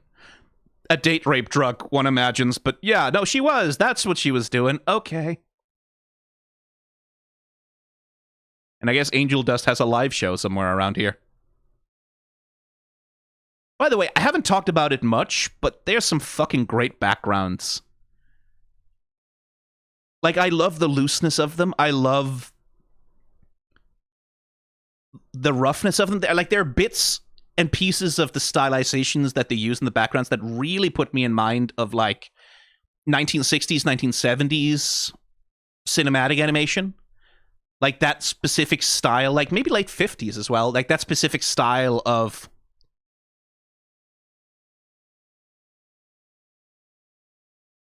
stylization. Nifty very much still in anime mode.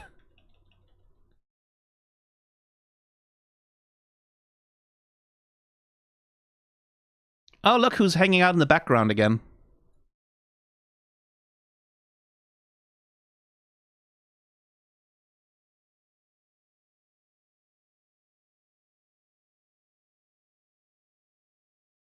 And then Husk is just about to, right? Just about to have a heart-to-heart. Just about to say sorry. Maybe express a little bit of why he was being such a dipshit. He was just about to. Just about to, and then...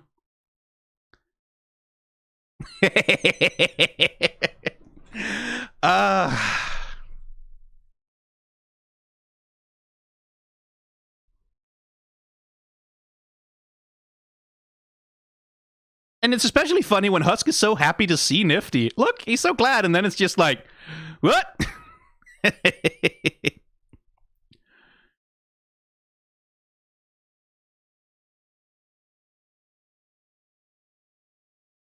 I wonder if you could just unplug Vox.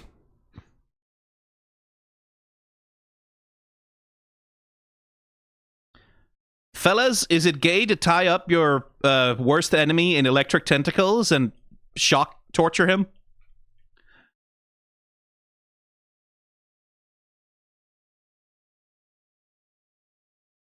Big, beautiful arc there.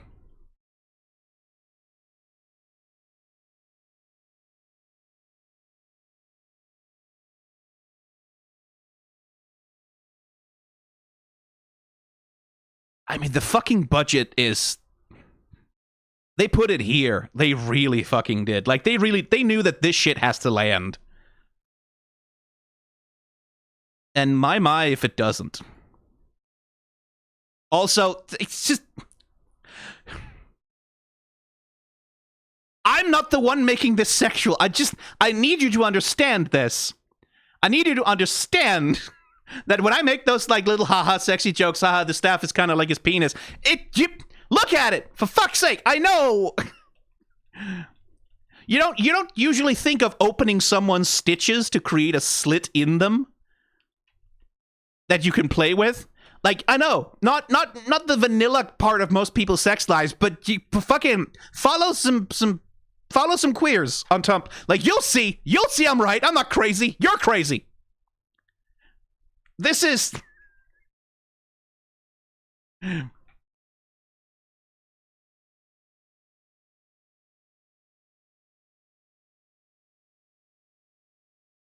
Like, again, not that it's porn, right? Like, not that this is meant to be understood as pornographic, but...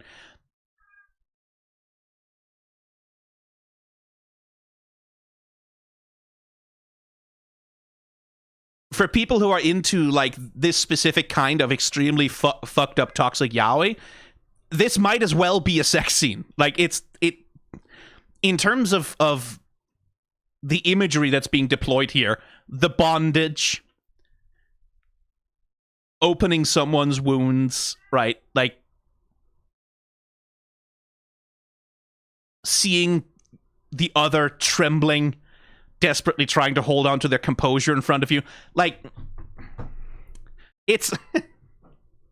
and they know it. Like, that's the thing, is, like, this is not accidental. The folks at Spindlehorse know it because they're these kinds of fuckers too. Like, they are the same cohort of freaks, brackets affectionate. They know what they're doing. They're doing it on purpose.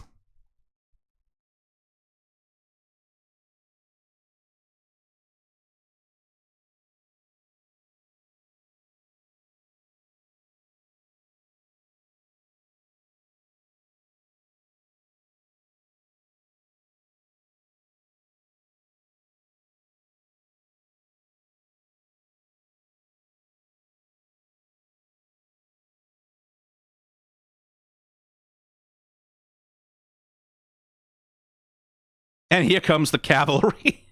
Another great bit of animation, this.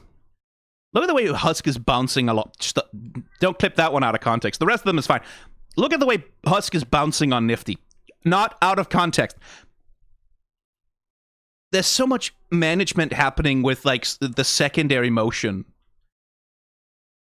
Like, the way that, like, his hips drop first and then the chest and the head follows. Like, this like... and then that being managed along with, like, the wings. It's a really complex series of physical, like, of physics interactions that are being animated here. It's very hard to make that look good.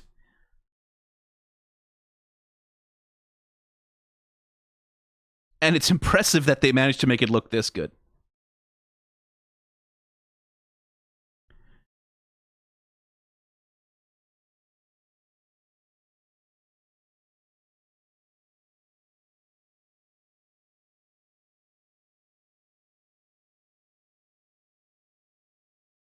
And now Husk gets to fucking show off a little bit. Like, we had a little bit of a fight scene with Husk in season 1, right? Like, not much.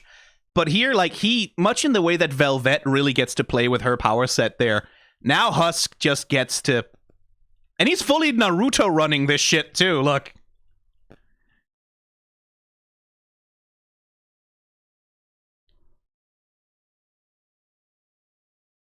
Oh, that's a gorgeous smear.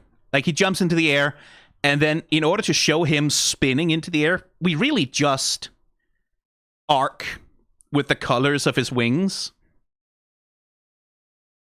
and, like, distend the rest of him like a spinning top.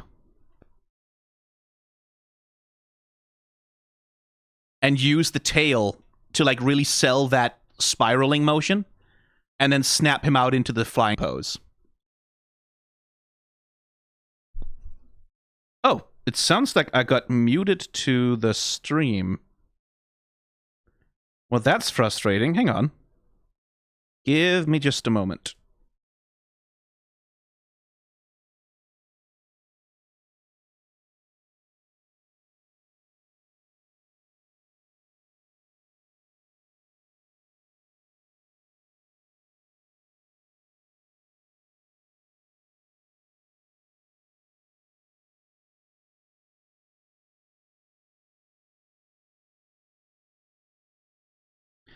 Discord is being a bitch.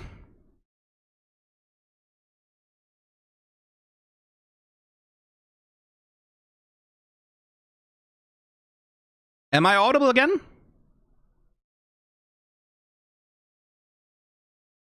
Okay, good. I'm just going to give everyone a chance to sort of show back up after the... Discord is being fucked because if I leave the stage, I can't get back on, which is very annoying. It just says the stage is still going, but I can't talk. I can't speak on stage, which is a problem.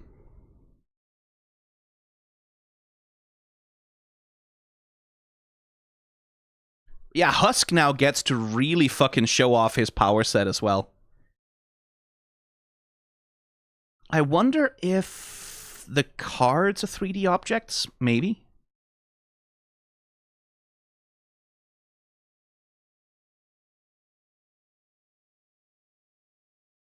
They're gonna sell that set of playing cards as merchandise if they don't already do, don't they? Yeah, Palatro Husk! Because that's too many illustrations to make for a set of cards like this and not make merchandise out of it.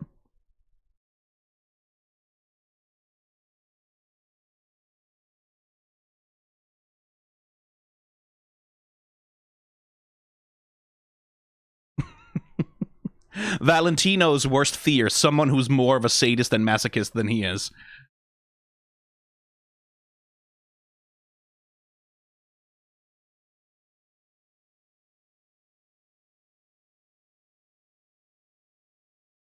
Again, look at all the secondary motion that they're giving Valentino here. Like, they're really fucking, and like, Nifty with the little leg twirl as she opens up his chest and climbs inside him like a fucking chest burster from Alien. Yeah.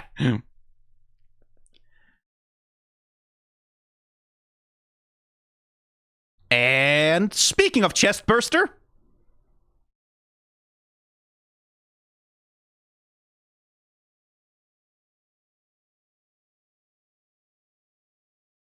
I'm sorry, I just enjoy seeing him get, you know, pegged.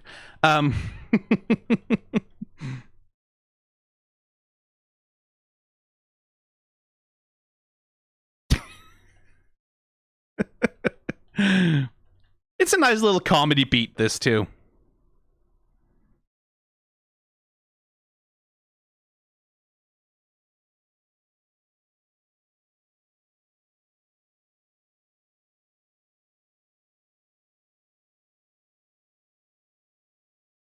Man, they're doing so much good animation work with Husk.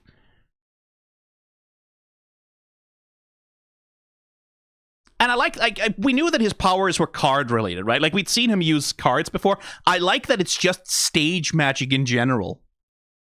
Which means he can jump into this box, split apart, and stabbing through it a million times is not going to do anything because it's a magic box that you can stab people in and no one gets hurt still.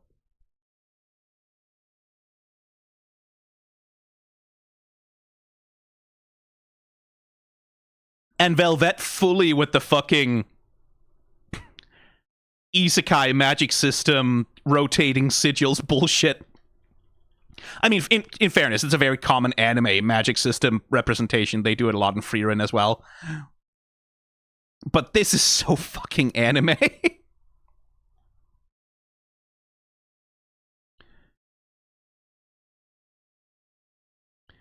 You see, he's the cat in the hat. And he just blasts his pollen all over Velvet's face. Shut up! Leave me alone!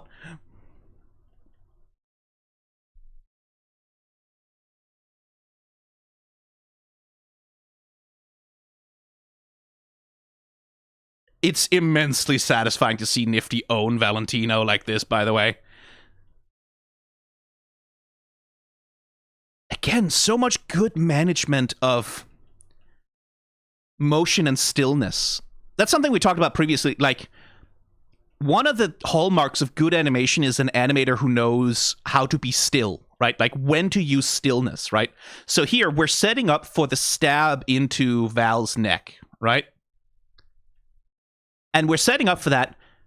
In order to do that, Val goes still. Right? Like we have the settling secondary motion, but Val doesn't do anything because what we're meant to focus on, what our eyes are meant to be drawn to, is the motion here, so that we see the knife, right? And then once he gets stabbed, boom, that's when Val like reacts, and then that's when there's chaos in motion. But even then, look at how they're managing like the relative amounts of motion when the animator wants us to focus on Nifty popping out of the collar. Val freezes again, just for a bit, so that Nifty's little reveal animation has time to play. And then, like, there's this management of, like, when is what part of the character moving? When is what part of the frame active? Where do I want the audience's eyes to go? How do I want them to read what's happening?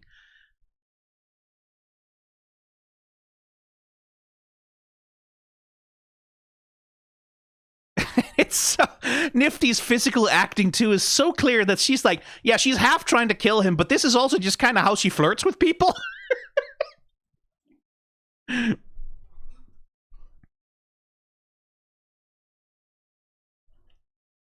Like, for her, this is date night, right?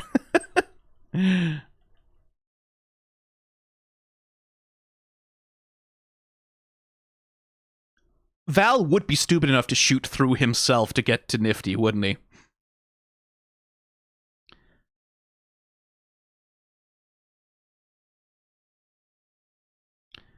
Yeah, he would. Fucking dipshit. Pointing a gun at his own chest. This fucks, by the way. Like, this little bit. Again, chest burster. Literal fucking chest burster. This fucks. This is just so fucking good. Nifty, fucking MVP best character. Entire spin-off show yesterday, please. Please and thank you.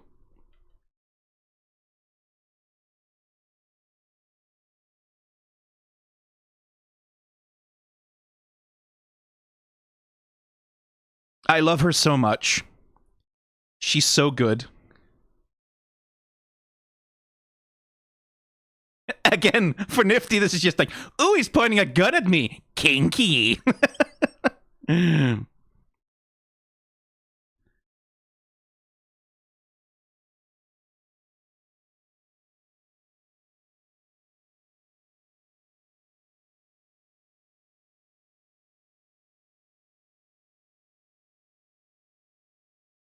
Fellas, is it gay when...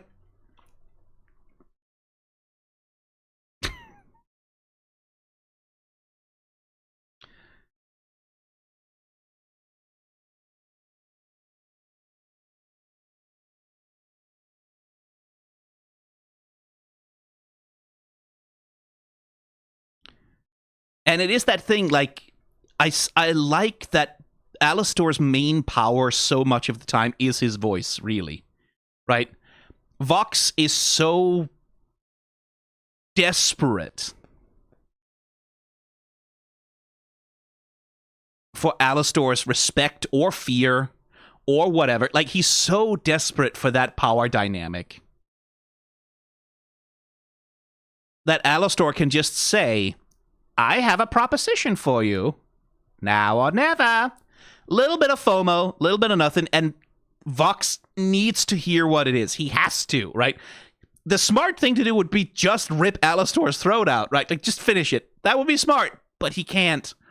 He has to have the discussion. He has to have the debate. He has to have the last word, right?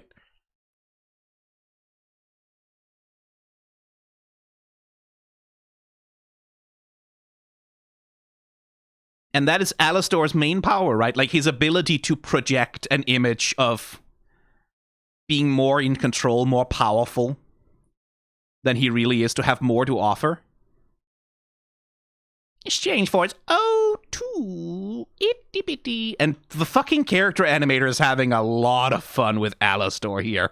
Leaning forward with the shirt open like that. He's seducing Vox in this scene, by the way. That's what he's doing.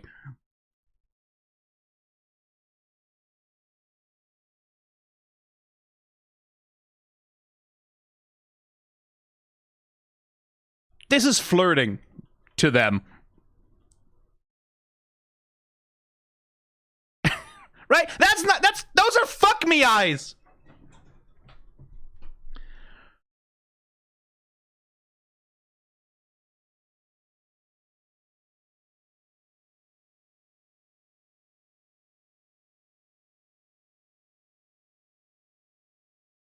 But a lot more importantly, you're not to lay your hands on Charlie Morningstar.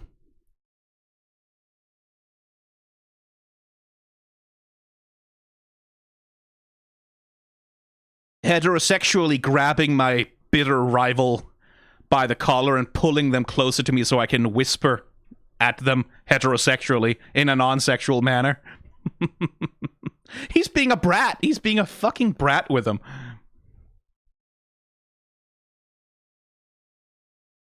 And Vox is so desperate for it. He's so down bad. He's so horny for dominance over Alastor that he doesn't think it through at all. Right? He doesn't even consider it. He doesn't even no second thoughts, no first thoughts, no nothing. Just yeah, fuck yeah, immediately, without thinking through why Alastor would possibly be offering him in this deal. Why Alastor would possibly be putting himself in this position. Not even a thought about it. He's just gonna shake hands with him and have an electric cum about it. That's what he's gonna do.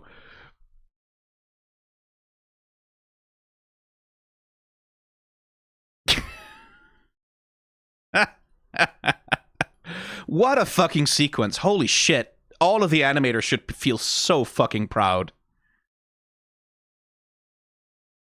Should feel so fucking proud for that work. That was an amazing fucking piece of animation. Holy shit. Anyway, 3, 2, 1, go.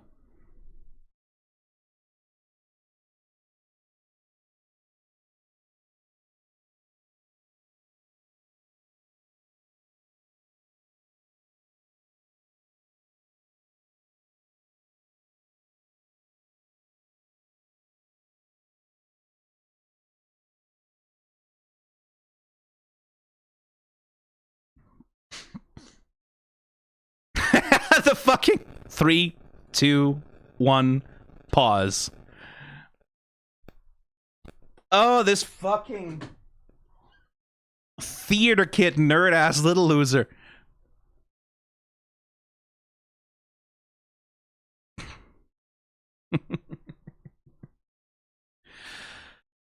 With the mayoral sash.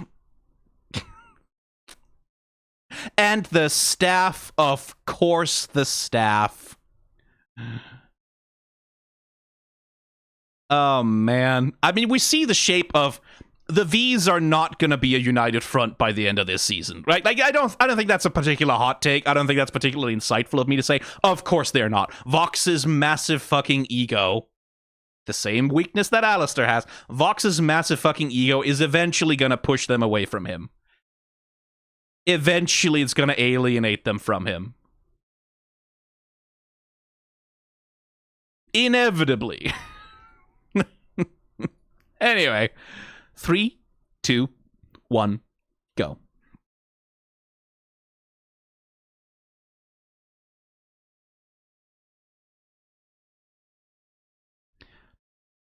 Did you go check? Did you pull down his pants?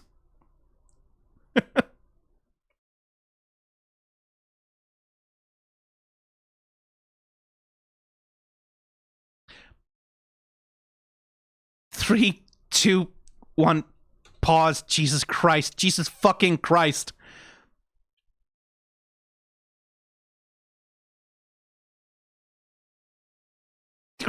He wants to be his boyfriend so bad. He is so down bad. He wants to fuck him so bad it makes him look stupid. And yeah, it is very funny that the mask, like, because you can see Alastor is still actually smiling, right? Because he can't not smile. But the mask is frowning.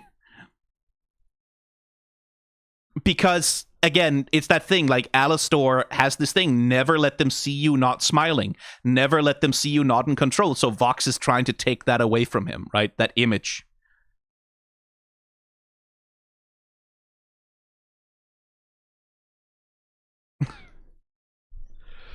Oh, Christ. 3, 2, 1, go.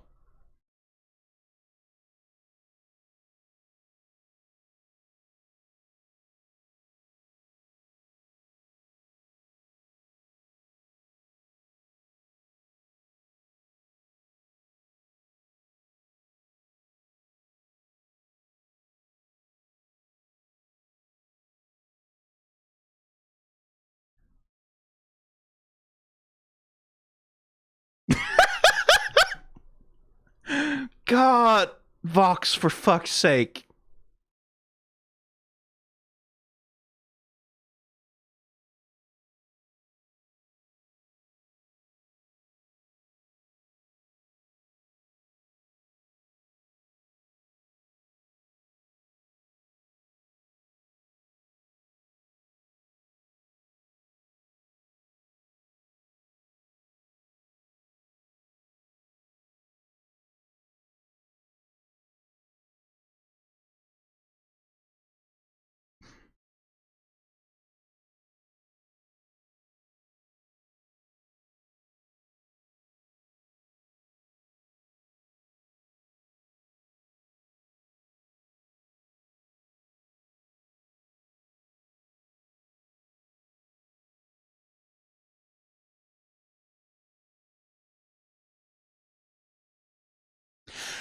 Oh, you're just gonna say it. Okay, fine.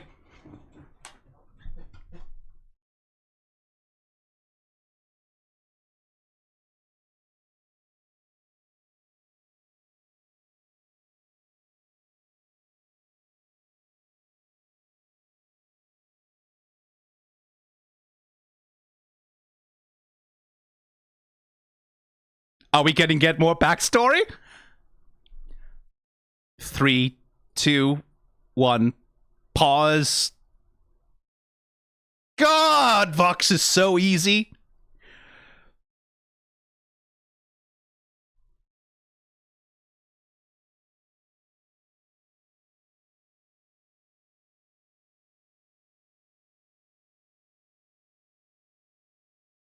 Again, it's a power play. Fucking in front of Alastor is a power play, right? It's all about, you could have had this. You could have had my dick inside of you if you just, like, without the...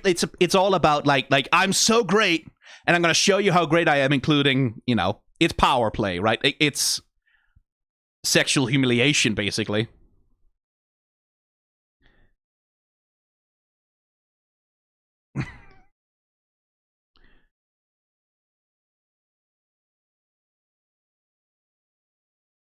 Right? That's why the getting up right in front of and, like, stretching out his little tentacles and...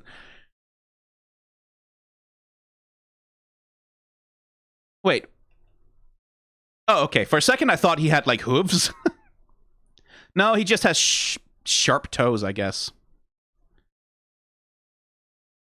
And again, like, we see the physical interplay between them. Like Val is not particularly impressed with Vox's fucking. Just then, he's like, yeah, it was whatever. And now Vox is taking, like, the cigarette right out of his mouth. We see the tension there, right? Like, we see. And again, exactly like how the fight scene started, right? The moment Alastor came calling, Vox was like, I don't want to fuck Val anymore. I have a new boy toy to play with, right? Immediately. And again, now he's completely ignoring Val because what he wants is intimacy with Alastor.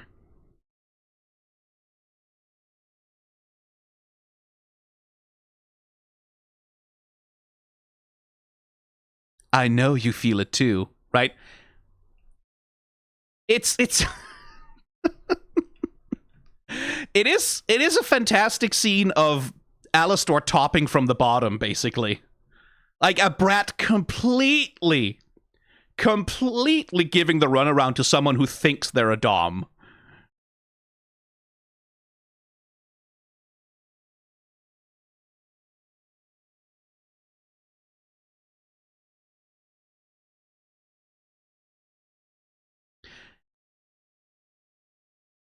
And Alastor's so good at winding him up too, right? Like, because Vox wants to gloat. Vox wants to, like, lord his victory over him. Vox wants to...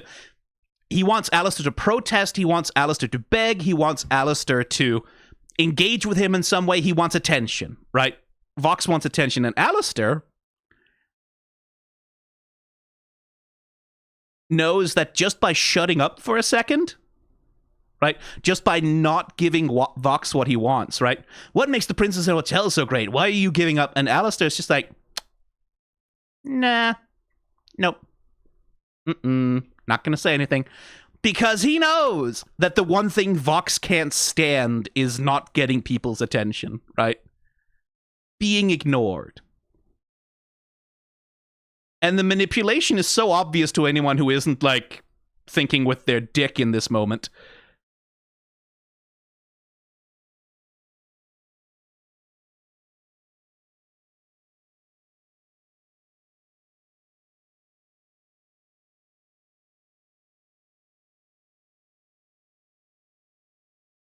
Right? Literally just turns away from him. And Vox doesn't know how to handle it. And then they just say it. Like, I was interpreting it. No. They just tweeted that shit out. Alastor's being a brat on purpose to wind his gears.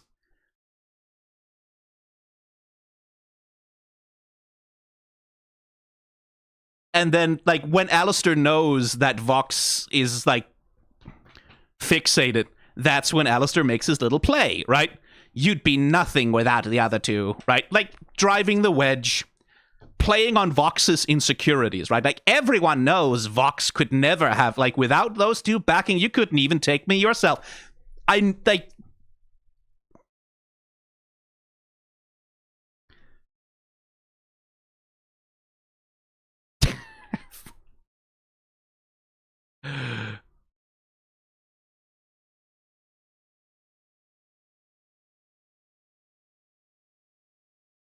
And again, Alastor's power is his voice primarily, right? It's his ability to get through.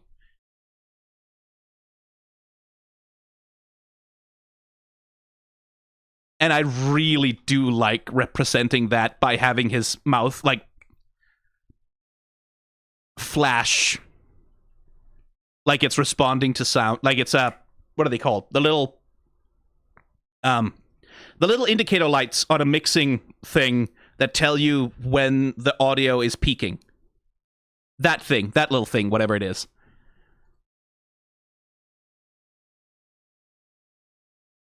Okay.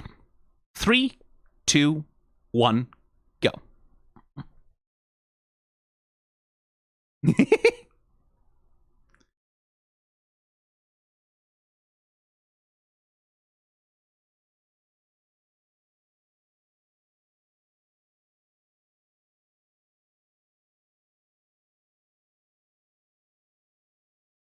Simp! He's a simp!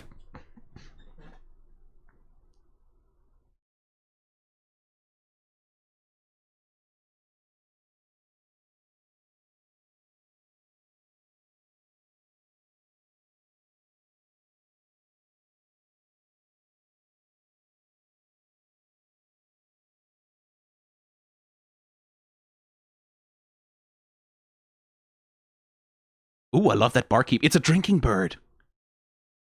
He's so in love!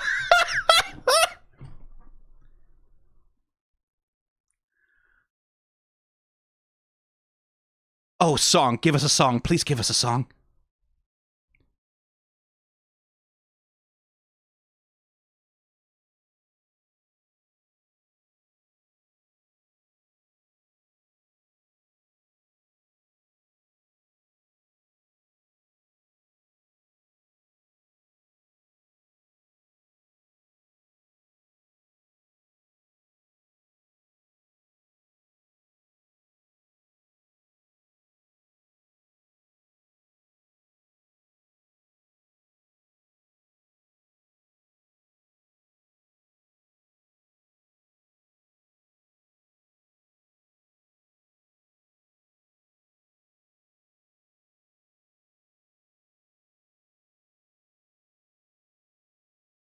Vincent?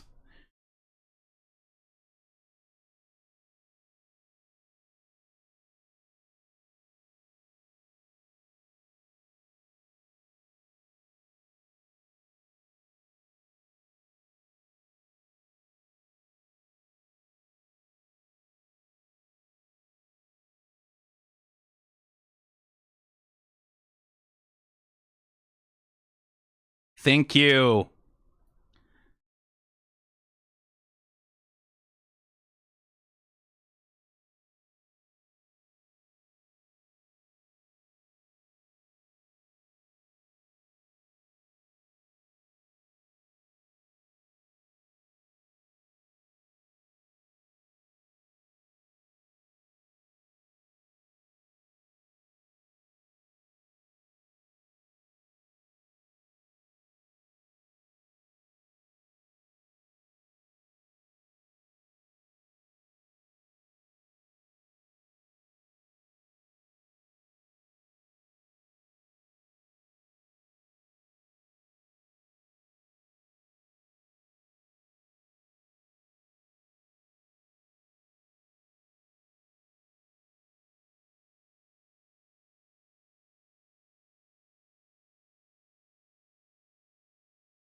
Jesus Christ.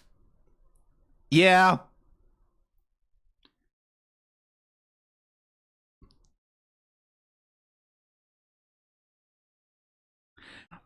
Again, they just tweet that shit.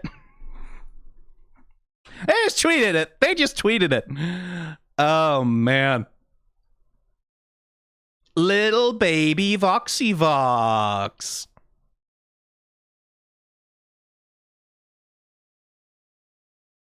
It was almost impressive, and I respected you.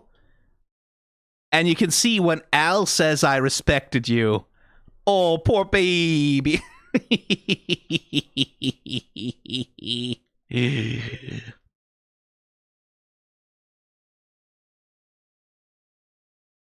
And I will say, as far as, like, manipulative bratting goes, Alastor is playing pretty S tier here.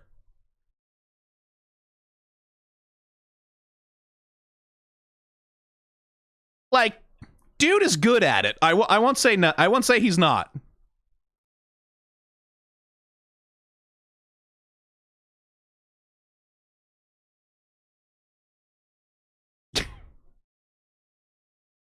Oh dear. I like that bartender a lot. The drinking bird? That's very clever. That's a cool design. And again, body language, right? How are we relating to each other? Alastor isn't looking at Vox. Not interested. Not looking at him, not inclining towards him, not really giving him... He's listening, but he's not really, like... He's not looking towards him. He's not engaged. And Vox is so... Like, Vox, his whole body language is all on Alastor. It's all towards Alastor. It's all towards him, right? He's leaning towards him. He's reaching towards him. With the little hand behind the head. Like, he's... My God. Like a schoolgirl flirting with her senpai.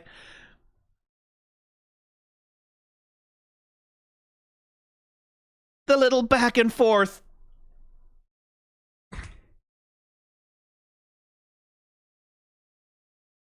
We've been close, and he's moving in, and he's trying, like... intimacy. He's so desperate for it.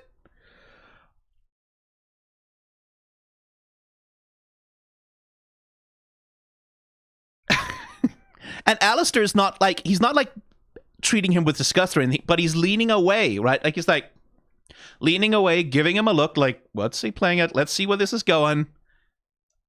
And that's also the manipulation, right? Like, the little touch. They know us. They love us, right? We could be a team, you and me. And Alastor is just...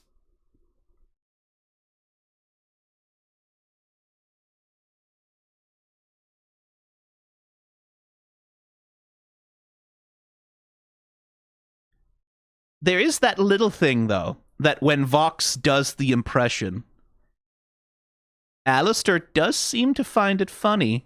Like, he seems to be giggling, and I don't think that that's entirely dismissive. I don't think that's just him thinking, what a pathetic loser. I think he is a little bit charmed. But he's not about to be vulnerable for Vox, right? Absolutely not. Very good nodding animation here. Again, with the fucking CRT face, that's kind of a difficult thing. One thing I noticed is that Vox's antennas are straight here, whereas they've got a bit of a kink in them in more recent times. Is that because he just loves to play with them so much that they eventually became crooked? Is that what it is? Like, it's a little bit too much attention from Val?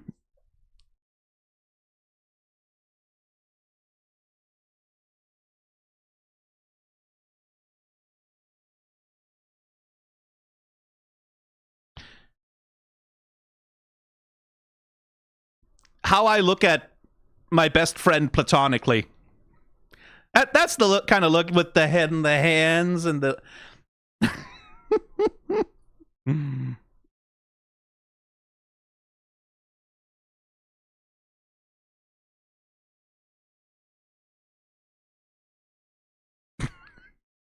Platonically.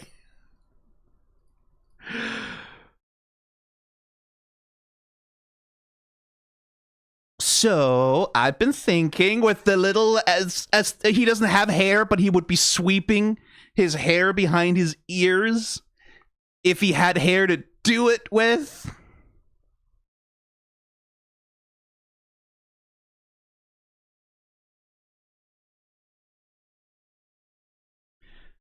It's so sad.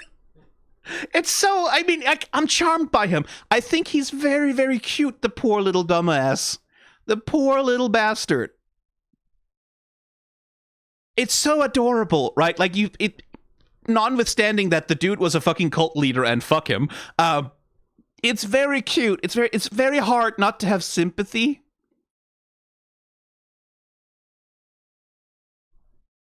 for the little bastard when he's about to strike out so hard with his adorable crush.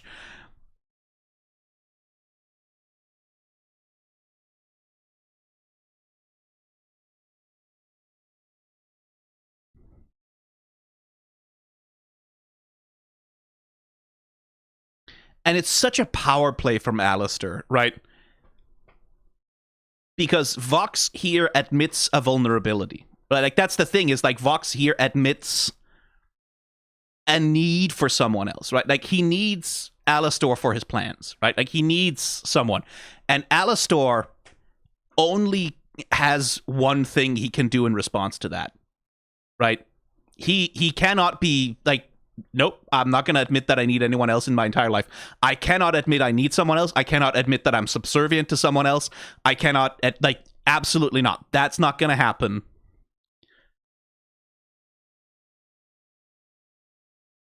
So to him, this is funny, right? Like, this idea of admitting you need someone else, that's admitting weakness, right? That is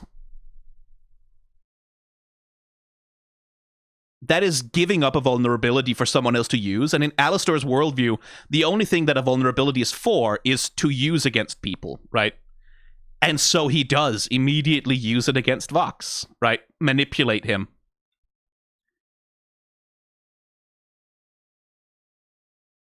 And he's, like, it's not just that he says no, right?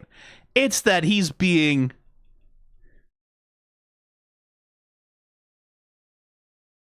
as cruel as he possibly can about it.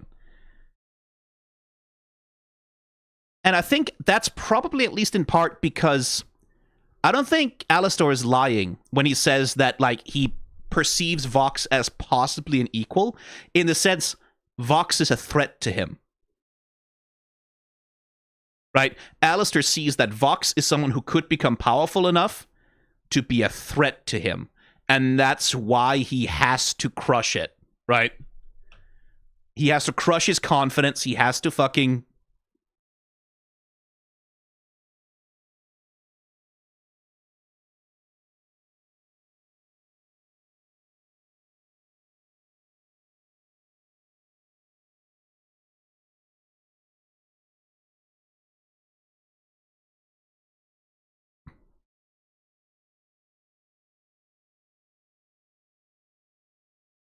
Since we're friends. Oh.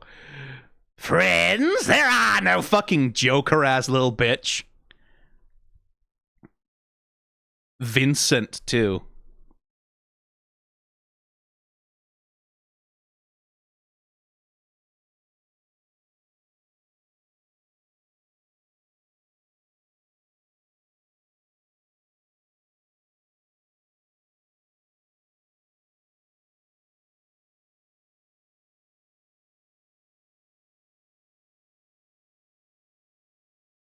They did find whichever animator was absolutely the most horny for Alastor being tied up and got them to animate these bits, because, like, look at how that boy is moving.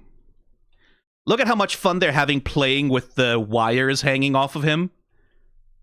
Slowly sort of falling away from him.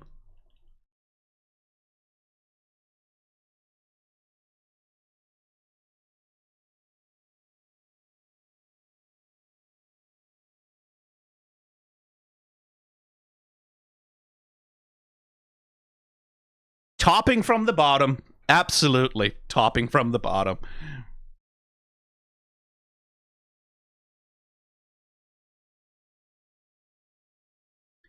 And I do like that Vox doesn't immediately explode on it. He does have the presence of mind to get worked up and then go, psst, whoop. And then, like, yeah, he's playing me. Obviously, he's playing me, and I'm definitely not going to fall for that. I'm not going to fall for it. Never going to fall for it. It's not going to work. I definitely know exactly what he's doing, but...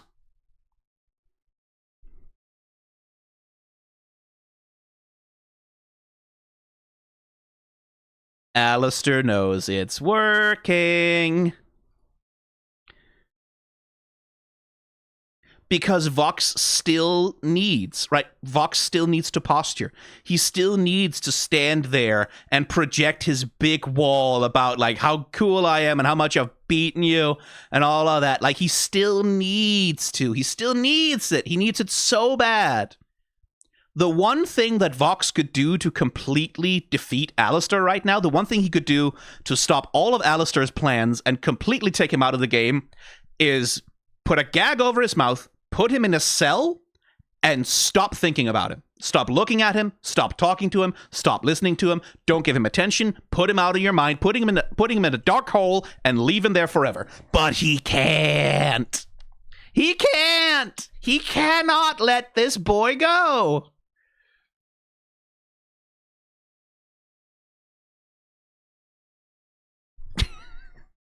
It's amazing how sexual they fucking play it too. Like, spreading the legs. Like, come on.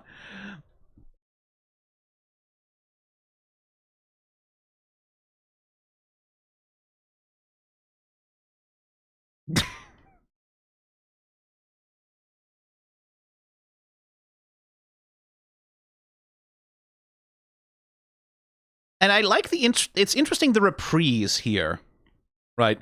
That we're reprising Don't Forget, which is Rosie's song, right? Rosie's song of control over Alastor.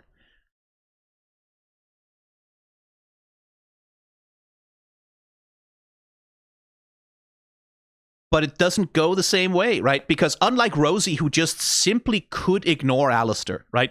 Alastor couldn't resist her. Rosie knows it, and she's not threatened by him. She's not perturbed by him, disturbed by him. She's not moved by him. She's not worried about him at all. Vox is. Vox is so needy with Alastor, right? And unlike with Rosie, where Alastor danced along because he knew he had no choice, Vox has to force it, right? Which is not the same as control, right? Like when a Dom has control over a sub, they don't have to force anything, right? That's...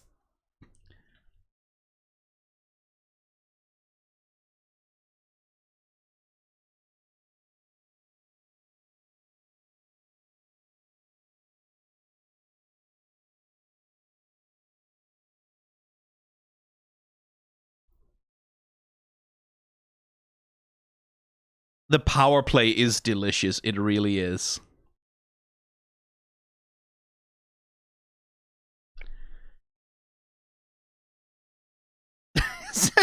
Look at that, for fuck's sake.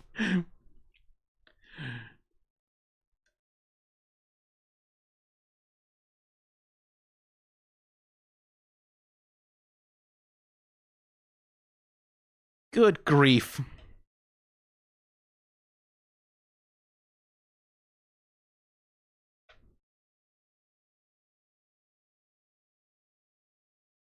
The way they're panting at each other.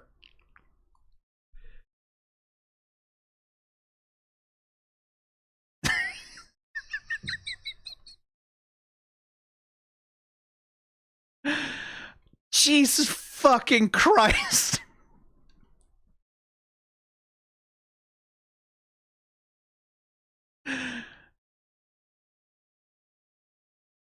It's so funny.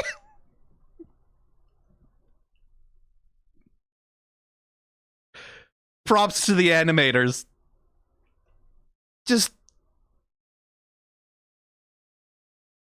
And then, of course, Valentino, they just tweeted it out, right? Like, they just say it. He's not wrong. He's, in fact, completely correct. I do think it's maybe a little tacky to just say it, like like on a scripting level, right? Like on the level of like writing and script. It's like you don't have to say it. We get it. You don't have to hang a lampshade on it. We get it. We understand. Like, you don't need to say it. It's true to Valentino's character. Like, Valentino would be the tacky bitch who, like, doesn't read the room and instead just says the thing out loud because he's got, like, 2.5 brain cells to work with, and 1.5 of those is dedicated to his dick. But it's still, like, on a scripting level, I can't help but feel like it would have been a little stronger if we had just ended it there, with the two of them panting at each other, and then we cut to credits. I get it. Like, I get it. I get that you're punctuating it with a joke, and you're making the subtext explicit. Fine, that's fair. It's just, yeah. I think you have to be kind of blind not to get the subtext, frankly.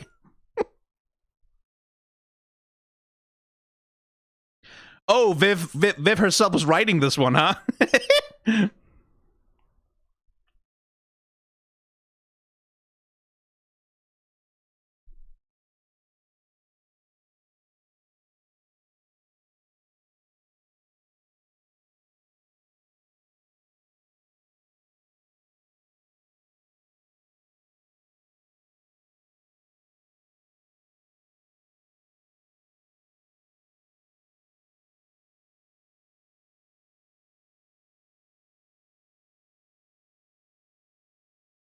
I do wonder, like, Husk, when he was fighting Velvet, was clearly fighting with, like, being a defeated overlord. He was not fighting at full power. What could Vox do at what could Husk do at full power, I wonder?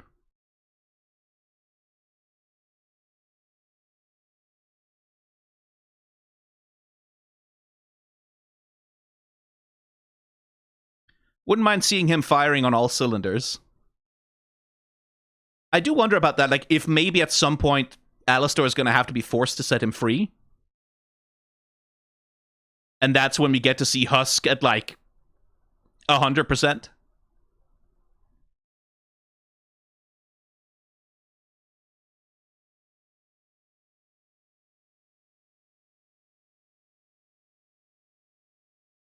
But yeah, I guess that's just Alastor's plan. Just toxic yaoi Vox into fucking himself over, and it's gonna work.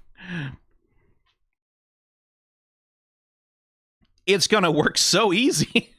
It's not even gonna be a challenge. Like, I'm sure there'll be some mishaps along the way, because Alastor is also overconfident and has a tendency to underestimate whoever he's dealing with. Like, I'm sure there will be some hitches and some problems, but Vox isn't resisting anything. He's not resisting any of that manipulation at all. He wants Alastor's respect so bad.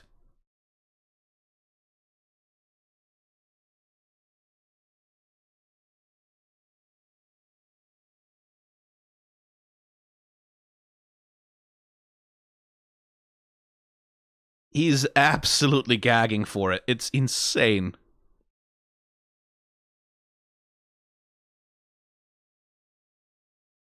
And he doesn't have, like, Vox doesn't have any emotional coping skills on that level, right?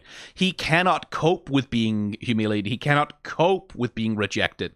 He cannot cope with not getting the attention, with not being listened to, with not being centered, right? Like, he cannot cope with Alastor not wanting him or needing him. He can't cope with it. Much as he demonstrated in the villain song, right? Like in the once we get up there, like, it's so much of his motivation. It's all about showing everyone. Everyone's gonna see. Everyone who doubted me. Everyone who didn't believe in me. Everyone who said I was stupid or wrong. Everyone's gonna see. They're all gonna see. They're all gonna respect me, right? They're all gonna admire me and respect me or fear me, and they're kind of the same thing. So who cares? It's such a deep need inside of him, right? And Alastor is the same way. That's kind of why he's able to work. That's why he's able to work so much manipulation on Vox, is that Alastor is kind of the same way, right? He also has that need, but he doesn't really need for other people to, like, respect him so much as he needs to be powerful. He needs to be the most powerful bitch in the room, right? In any room, at all the time, everywhere, right? He always needs to be the most powerful bastard in the room. And he cannot stand vulnerability. Which is like a similar but not quite the same pathology as Vox.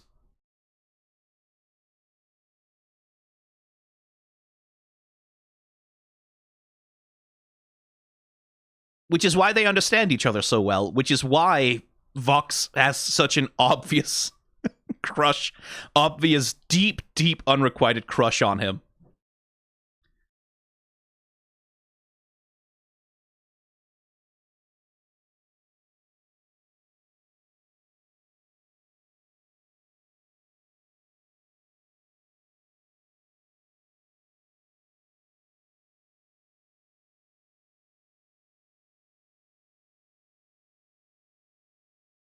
I still wonder about Rosie.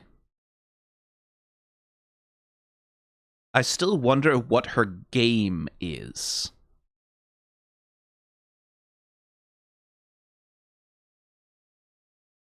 Because from all we've seen, right, she likes Alastor in the way that you like a dog, right? Like she says, like, in the way that you enjoy a pet. She very much enjoys Alastor as her pet. She enjoys having him around, putting him in his place, tugging on his leash when he gets yappy. I don't think she has any particular disdain for him, but I wonder if that's her thing, is like she just kind of likes having him as a toy to play around with, right? Or if she has a long game, because she must have a long game, right?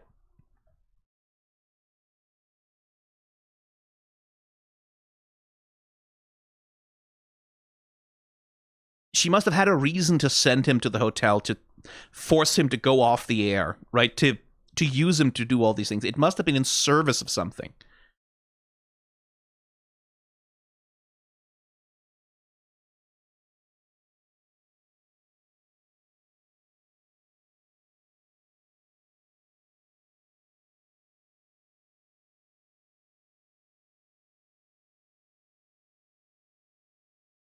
And it would be interesting if Rosie is just, it would be interesting if what she's angling for is exactly the same as the Vees are, except she's being smarter about it. Like, that she also has a plan to get to heaven.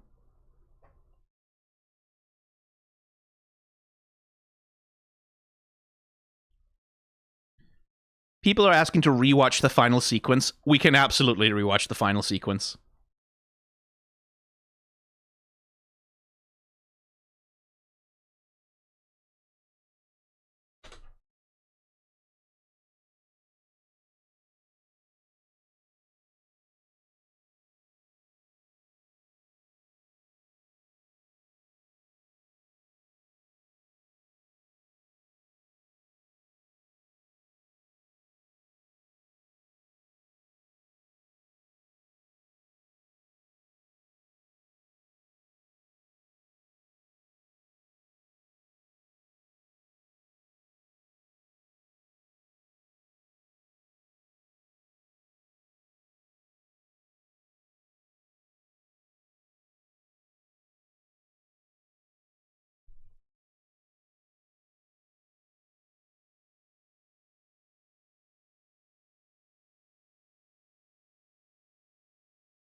Close. Oh. Us, us, us.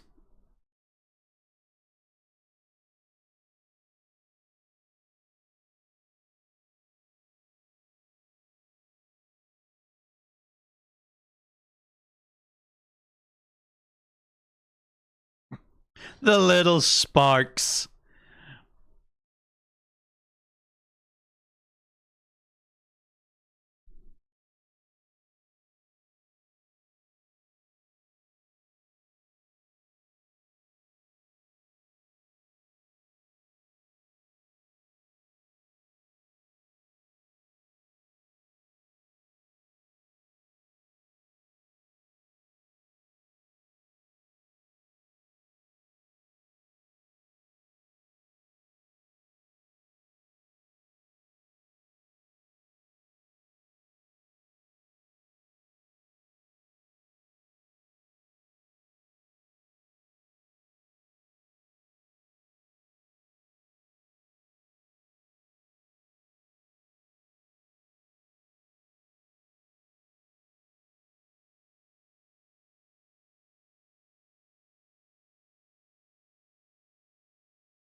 You are.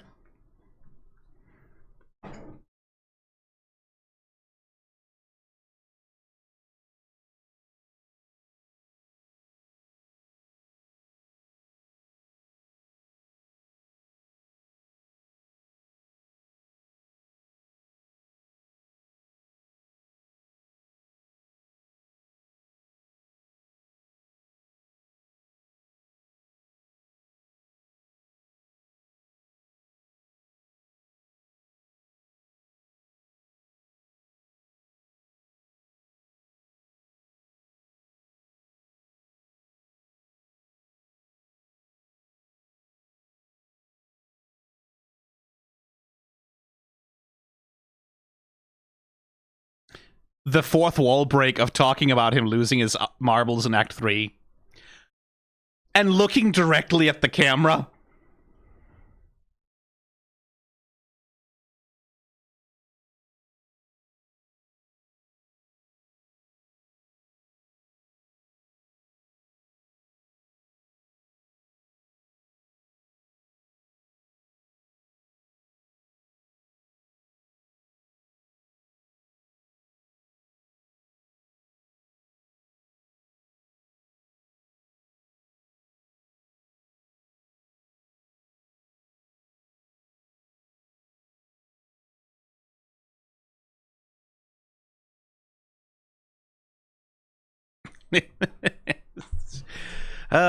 Tacky, but it's true.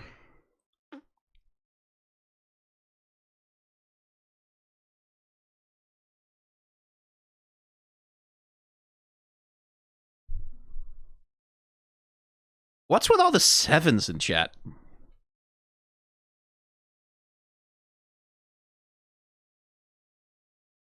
Yeah, 7 years of exterminations. I saw that.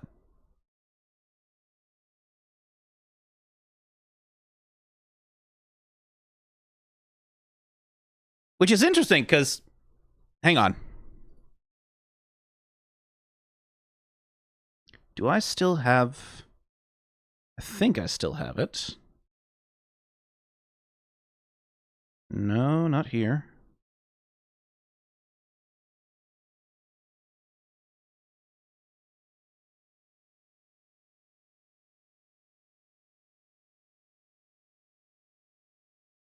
Oh, nope.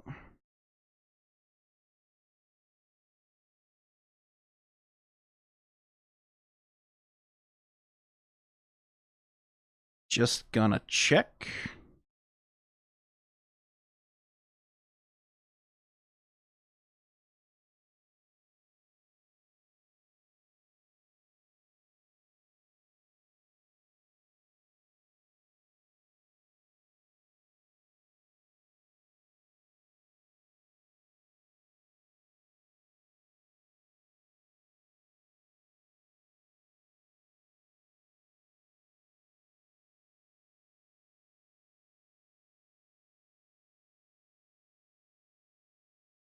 Okay, I'm just... Sorry, I'm just...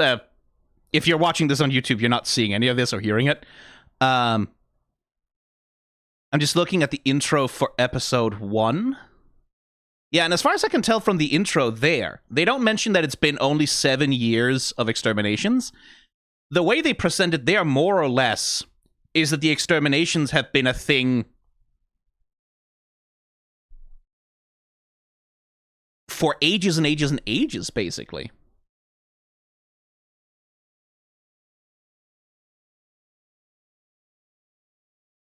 They don't mention a period of time, but...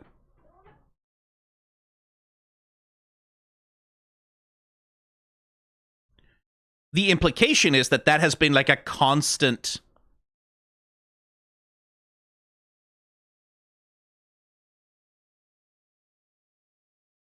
fact of life in hell, right?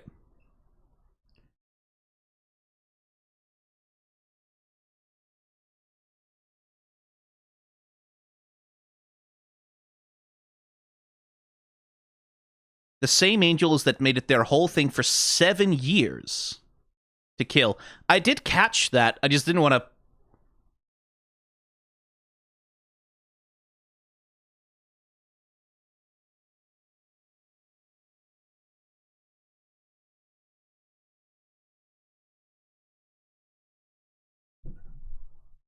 I'm curious about that.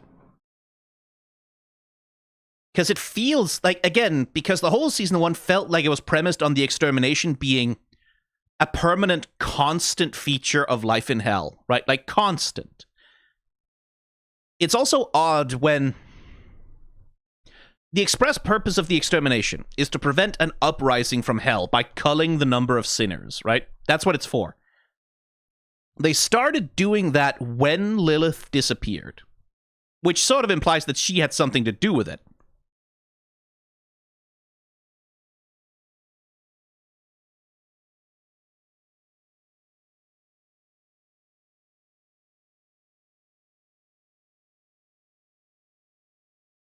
And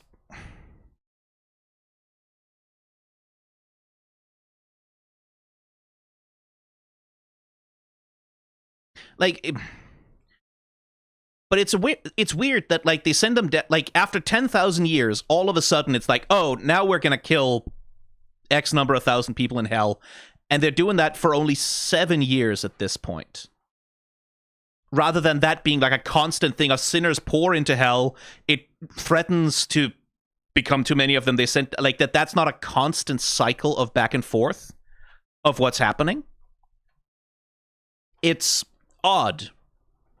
It's odd because the first season feels so much like it was predicated on the exterminations being a constant fact of life in hell.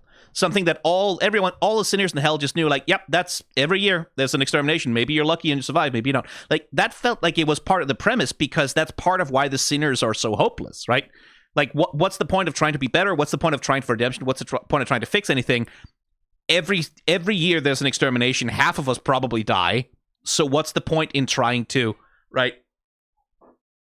That misery, that abjectness, that hopelessness felt like part of the fabric of the universe. So it's an odd thing to learn that it's only been 7 years of exterminations.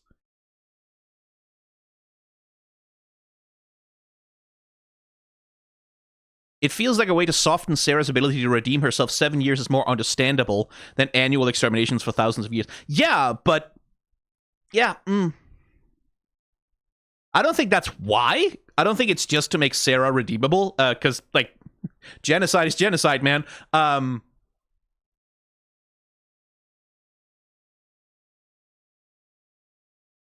But it's odd. It's odd that it's only been 7 years. Like, why was hell not a threat before then?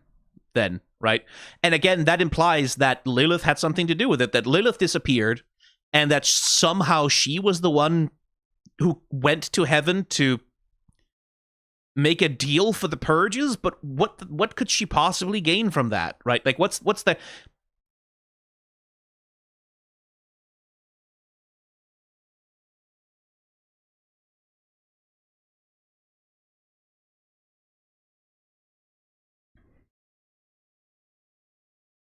Yeah, and what's up with Rosie making Alastor disappear 7 years ago? Like, it's setting up this 7 years ago thing as, like, the thing, right? Like, that is the date when the thing happened, the big mystery thing happened on that day 7 years ago, when apparently the extermination started.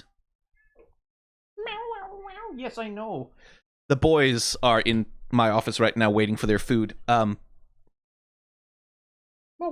Yeah, what? Yeah. Yeah. Well, yeah, I know.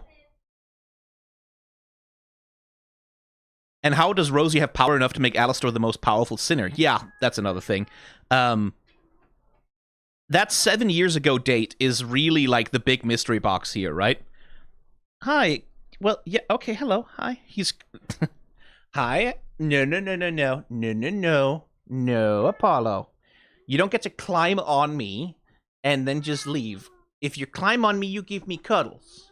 You give me cuddles. Oh, he doesn't want to give me cuddles. He wants to go and meow at the door. Meowing at the door doesn't make the food go faster. It doesn't make the food go faster. I know. Poor baby. Poor baby.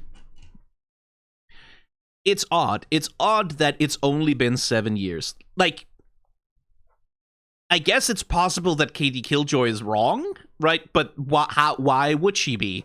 Or how would she, like, what possible reason could she have to be wrong about that or lie about it, right? So I don't really buy that. So it's only been 7 years of exterminations. That would have been nice to know in season 1, where they never mention how long it's been.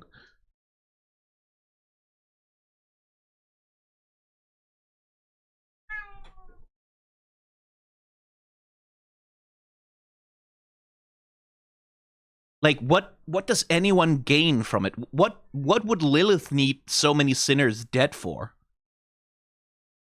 Hey, where do sinners go when they die? Pensius went to heaven, right? So there's this assumption that the rest of them just get exploded. They just go away. They're gone, right? What if they don't just go away when they get killed a second time? What if they don't just go away? What if they go somewhere else?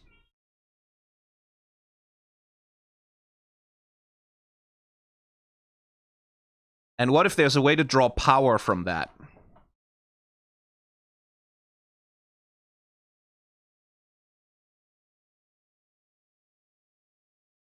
Is my question, right? Like, what if there's a... If someone needs... If the big evil background plan of the whole thing is that someone somewhere needs a whole bunch of souls to be obliterated, a lot of them to be obliterated as fast as possible, right? Then there must be some way to derive something from it. There must be a way to get something out of that, right? There must be a way to draw power from it. There must be a way to win something from it. And that's where people in chat are bringing up Rue, right? Which is like the root of all evil, I believe this character is. I know Medrano has mentioned Rue, and that Rue is someone who's going to be showing up.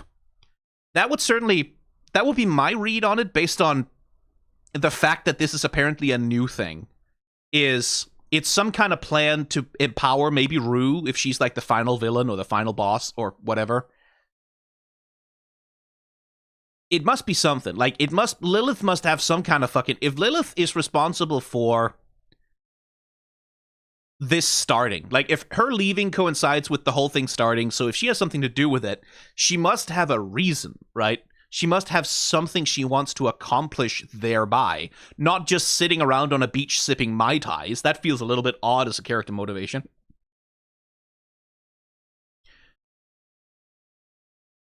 So there must be something that she gets out of having sinners exterminated, right? And maybe what, like, again, if Rue is like the root of all evil and she's like the final form of evil and she's like the final boss or whatever, it could also be that Lilith is having sinners exterminated to gather power to fight Rue. Like, who knows, right?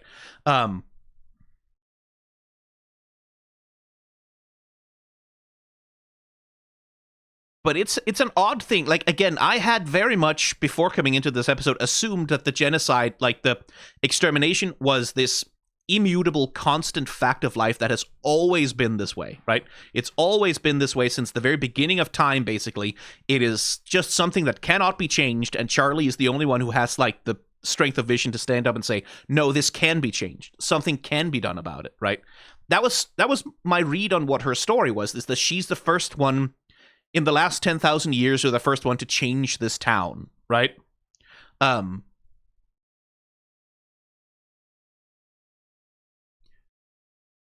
But I guess not. At least not in that way, specifically. Odd. Interesting. Rue is Gaster. Yeah, probably. Has-Been Hotel is a Deltarune prequel. That's what it is.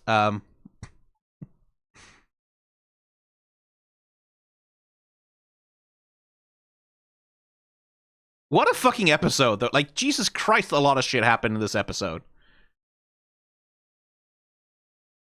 Like, truly a mad amount of things. We get the reveal of who Alastor's deal is with. We get his whole backstory, his human form.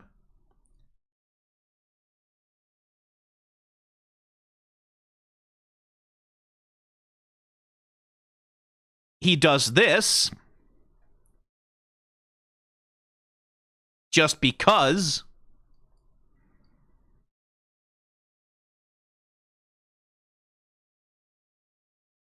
Rosie demonstrates that not only is she more powerful than Alastor by far, not only does she have some kind of plan in mind, and not only does she have some kind of an ulterior motives that are, like, connected to basically everything. I do like this frame as well. Again, Lilith in the background of everything, but also there's Lucifer, there's Charlie.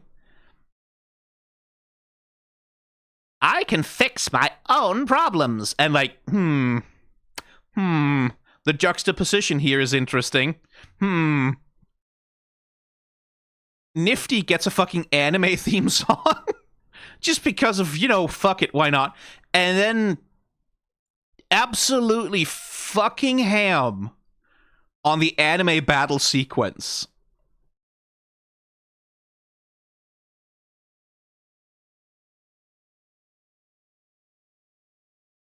And then toxic yaoi to finish the whole fucking thing off. The most toxic yaoi in the world. Adorable baby Vox being humiliated. And these two dipshits panting at each other like dogs in heat. That's a lot of shit to cram into an episode. That's fucking... This genuinely... Probably the best episode of Has Been Hotel so far.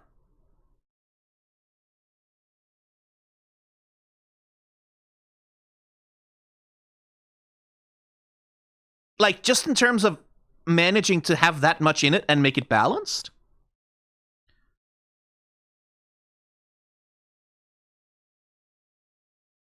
Yeah, I know Susan is dead, which is lovely. I saw the bench. I did.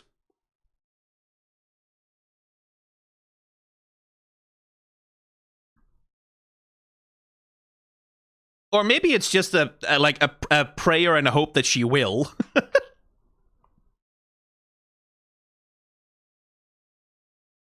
Yeah, no, that was a fucking lot, man. Oh, hey, and my little cartoon avatar's frozen. The tracking broke at some point. That must be fun to watch on YouTube. Hey, there we go. I'm moving again. Hooray. Anyway, that was... Oh, Jesus. Almost 3 hours. Okay, well, that was Has Been Hotel episode 4. That was a lot of stuff. That was many things. I'm sure I've missed a million things. I should watch it again at some point soon to try and catch more details. I don't really know what to do with that 7 years thing. I really genuinely don't. But if you know what to do with it, put it in the comments, I guess, down below. Like, comment, subscribe if you want to see these episodes in a more convenient format than what's on YouTube.